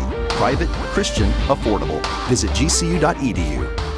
There's an exciting new destination for food, fun, and relaxation in the heart of Phoenix. Come to GCU Hotel and Canyon 49 Grill, where our hospitality management students gain hands-on workplace experience and deliver unmatched service right alongside the staff. Enjoy beautiful amenities like the resort-style pool and full-service fitness center. From the gaming lawn and patio to the artisanal coffee and teas of GCBC, you'll never want to leave. Room rate $79 per night. Visit GCUHotel.com to book your visit today. We stand up every day for the future of West Phoenix because this is our home. We see every block and blade of grass as our own. Every story is our heritage. Every child is ours to inspire. And every tough reality is ours to transform. We'll bring brilliant minds to the table, neighbors, students, public servants, and leaders. We'll roll up our sleeves and revive each block, brick by brick and dollar by dollar, until every learner, worker, school, and business has the tools to exceed its potential. Every success story will fuel us forward. We'll shine light in darkened corners and knock down ivory towers, sowing seeds of sustainable shared growth. We will humble ourselves to the greater good and write new rules for transformative campus and community renewal. Why? Because we are Grand Canyon University. We are the next generation. We are in West Phoenix, and this community is our home.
We're back here in the darkness, still at GCU Stadium. We want to thank our viewers for sticking with us through these dark times that we're experiencing here at GCU Stadium. And just for the viewers that are listening now, we're going to give you a special deal. You've probably heard this before, but probably not actually. If you go to lopeshop.gcu.edu, you can get an extra 20% by just typing in GCU TV 20. I mean, it's just a darkness deal that you guys get just because you're here right now. So, lopeshop.gcu.edu, GCU TV 20, and you can get an extra 20%. What a better thing to do right now than to go buy a shirt, go buy a hat, some gloves, and get an extra 20% off. And then by the time you get done ordering it, we're going to have the lights back on. So it's perfect. That's right. So, we're going to get the softball game rolling soon. I don't know, we may be here another hour, 2 hours, but we're going to keep bringing you the best we can with GCU TV until we get this light situation working again. Just really funny events that we didn't expect. Taylor, are you sticking strong? How are you doing right now? I mean, I'm hanging in there, you know. I'm a little hungry, I'm a little cold, but, you know, I can't complain. I want to see how this game ends, and I'm so excited, and I think we might have the potential to come back with just one out here. And I think this is kind of exciting. I'm happy to be a part of this memory because I'd be sad if I said I missed out and I heard about this on work on Monday. Fake smiles. Fake smiles. You can't see us right now, but we're giving a huge smile, and we are just ecstatic to be out here commentating the GCU Lady Lopes here on, a dark Friday night. A little cold, a little dark, but blessed to be here watching some great GCU softball. That's right. Have there been any highlights of the game that you really like or appreciate? Like, what has been an event that you've just really just enjoyed tonight? What have I enjoyed tonight? I think just the energy that everyone has had, both from both teams. We've seen such great competitive play from both teams, some great sportsmanship, and the overall energy from the entire crowd has really been awesome as well. So really everyone's sticking strong through this long game and everything that has occurred and the roller coaster ride that it has been. But, you know, you can appreciate that love for sport. Yeah, just the stamina from the players.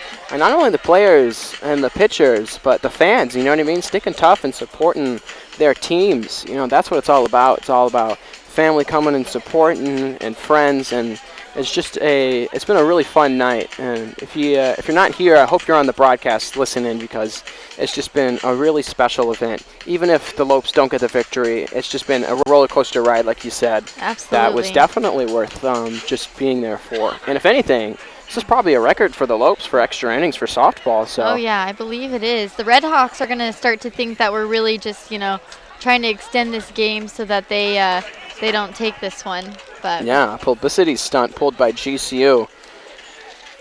But we're gonna stick with you here, and we're gonna figure out this light situation. And once we do, we're gonna close out this baseball game, hopefully with a Lope victory. I'm not sure. You're gonna have to stay tuned to find out and see just exactly what happens here. Once again, in this dark out, Lopes did score in the beginning of this inning with a solo shot from Nikki Gonzalez in left center field. It was just a beautiful hit.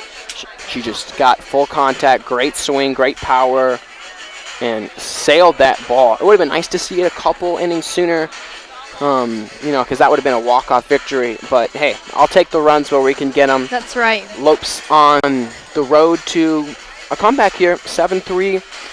Yeah, 1 out, so plenty of time to really secure a comeback. Absolutely. We've seen some great play. We've seen some great play from the younger players on both teams as well, something that we hadn't talked about. You know, the Red Hawks really having a younger team, and they're coming out here and, you know, getting some playing time, and GCU bringing in some of our younger players as well. You know, getting some hits off, getting on base, and doing a great job. Yeah, I couldn't agree more. And it's just really fun to come here at the new GCU Stadium. It's really a beautiful facility, and it'll really only is. get nicer. One thing about Do you GCU. think it's prettier in the dark or in the light? What would you prefer? Well, you know, I probably would have said light until this experience where I could tell you about the darkness. You know what I mean? That's right. Yeah, very true. But GCU, they're putting in pavement, they're putting in, you know, time and quality, and it's just the whole campus is just, you know, they do a great job whenever they set their mind to in a tangible way. You know, sitting right in front of me, a dark but gorgeous facility. So absolutely. I'm not sure if there's any prognosis here on the lights, but yeah, if I had to fix the problem, I would turn the lights back on. That's what you would do. Wow, you know, interesting. They didn't ask me though. You know, I'm only an announcer, so maybe they're not sure what to do. Maybe they want to play with the lights over there from the Grove. Maybe we should just move the game over there. Move the game, yeah. It could be actually. This could be a softball rule. We just have been informed that the lights have to cool down before they can turn back on. So I guess this whole time the lights have been off. It's been the cooling down process, and you can imagine, you know, how hot those lights get being on for you know 3-4 hours at a time, and then the cool down process is occurring currently, and then once that is done, we will power them suckers back on and continue the softball game here. Absolutely. It's going to be a good one too. This is going to be a good memory for GCU and a funny memory for this team and for all of us here. And we also want to thank our crew for sticking around with us as well. Dewey over here to our right, and I believe Swade's over there to our left, still hanging in there on the cameras. Yeah. And our crew behind the scenes as well, hanging with us through this long game. It's a group effort, but we're bringing you Lopes content no matter the time, no matter the hour. I feel like we're a TV station that presents 24-hour news, but we're going to stick with you here until the final 3 whistles, as they say in soccer, goes, till the final bell rings in boxing. But we're not going anywhere. We're going to get these lights cooled down. We're going to power them back on, and hopefully we're going to get a couple more runs. That's right. To get this Lope victory. With some of our other sports going on here around the United States, all over. Of course, softball here this weekend. Women's tennis will be in Kansas City. versus UT Rio Grande Valley. They'll be in a tournament there. Women's soccer will head into spring tournament up in Flagstaff. Flagstaff just got some snow today, so women's soccer better bundle up. They'll be there tomorrow. Beach volleyball is down in Tucson at U of A. They'll be there tomorrow. They will start off at 1 p.m. And, of course, track and field sprinters are at the Sprinting Don Kirby Tailwind Invitational. So that will be all tomorrow as well. So big day for all Lopes across the board here. And, of course, baseball and softball will continue tomorrow as well.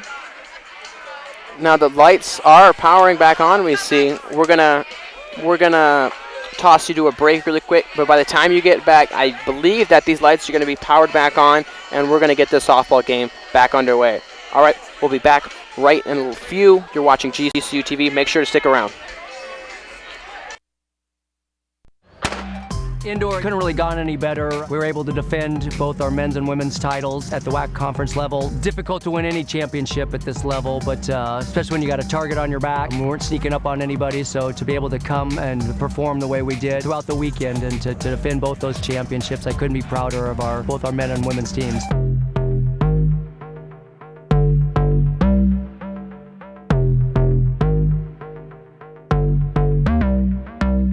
A little tougher outdoor. There's 21 events versus 17. This is just the 7th year of our program, so it's taken us a while to get that kind of depth to win conference championships. We're fortunate enough to do it last year, and we'll look to do it this year. This is our last year of this 4-year Division I transition, so we will be redshirting several seniors that have been with us for 4 years and have shown the ability to go to the NCAA championships. We'll redshirt them outdoor to give them that one opportunity to go compete at the NCAA championship.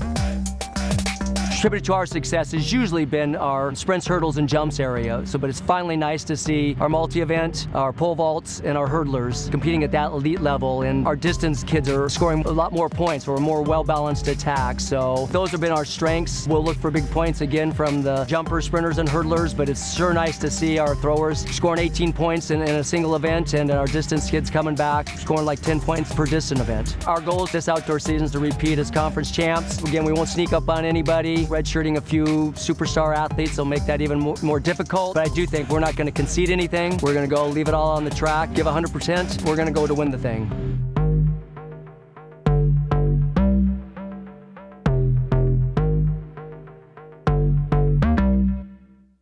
Learn the art of hospitality management at GCU, right in the heart of Phoenix, Arizona, a top tourism market bustling with opportunity for our hospitality students. Join the student team at GCU Hotel, delivering unmatched service plus amenities like the Oasis Pool, Fitness Center, and Canyon 49 Grill. Learn golf management at GCU Championship Golf Course, featuring over 7,200 yards of expansive tees and tree-lined fairways. Find your purpose at Grand Canyon University. Visit gcu.edu.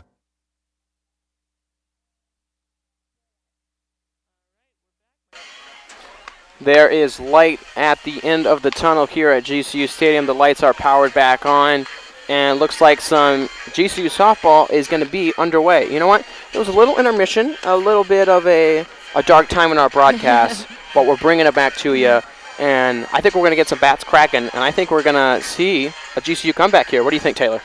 I think it's possible here. You know, lots of opportunity. We got a little time for the girls to rest and kind of recover through that outage, so hopefully things will pop up here and happen, and 7-3 with only one out, so still lots of opportunity. Once again, we want to thank our viewers for sticking with us here through the power outage, the funny events that have been going on. And if you're just joining us, GCU versus Seattle U is in the bottom of the 12th inning. Normal softball games are 7 innings long. This game has extended an extra 5 innings to go. And now we are in the bottom of the 12th inning. Seattle U scored at the top. It is 7-3. So GCU needs to score to match 7 runs if they want to extend this game, or else Seattle U takes the long inning struggle victory. So here we go. We're back in action here. Thanks for sticking with us.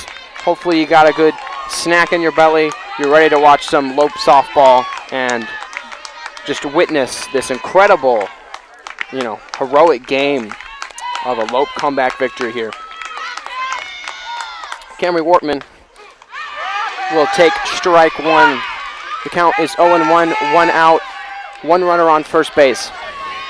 We are officially rolling back in action here at GCU Stadium. Second pitch drops in the dirt. It's going to be a ball, 1 strike.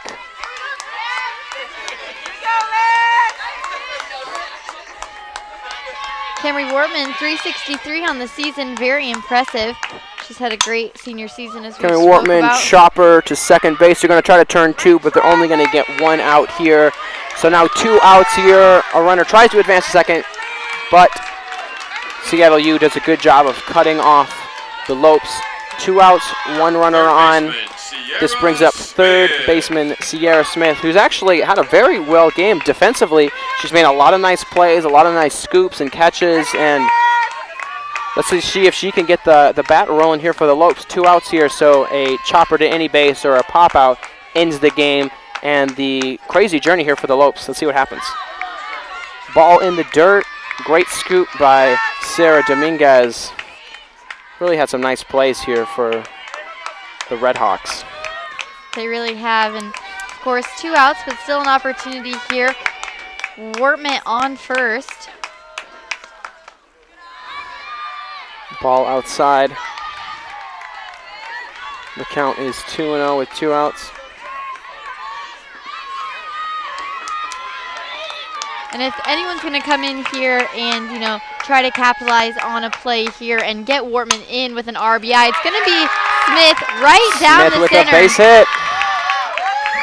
Great contact split between the third and shortstop for a base hit and advances the runner to second. So now Lope runners on first base and second base here. Fielder Lorianne Olson.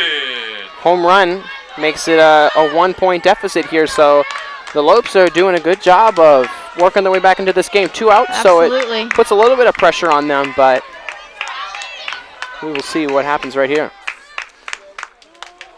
Pitch is going to be a strike inside the plate. Great location.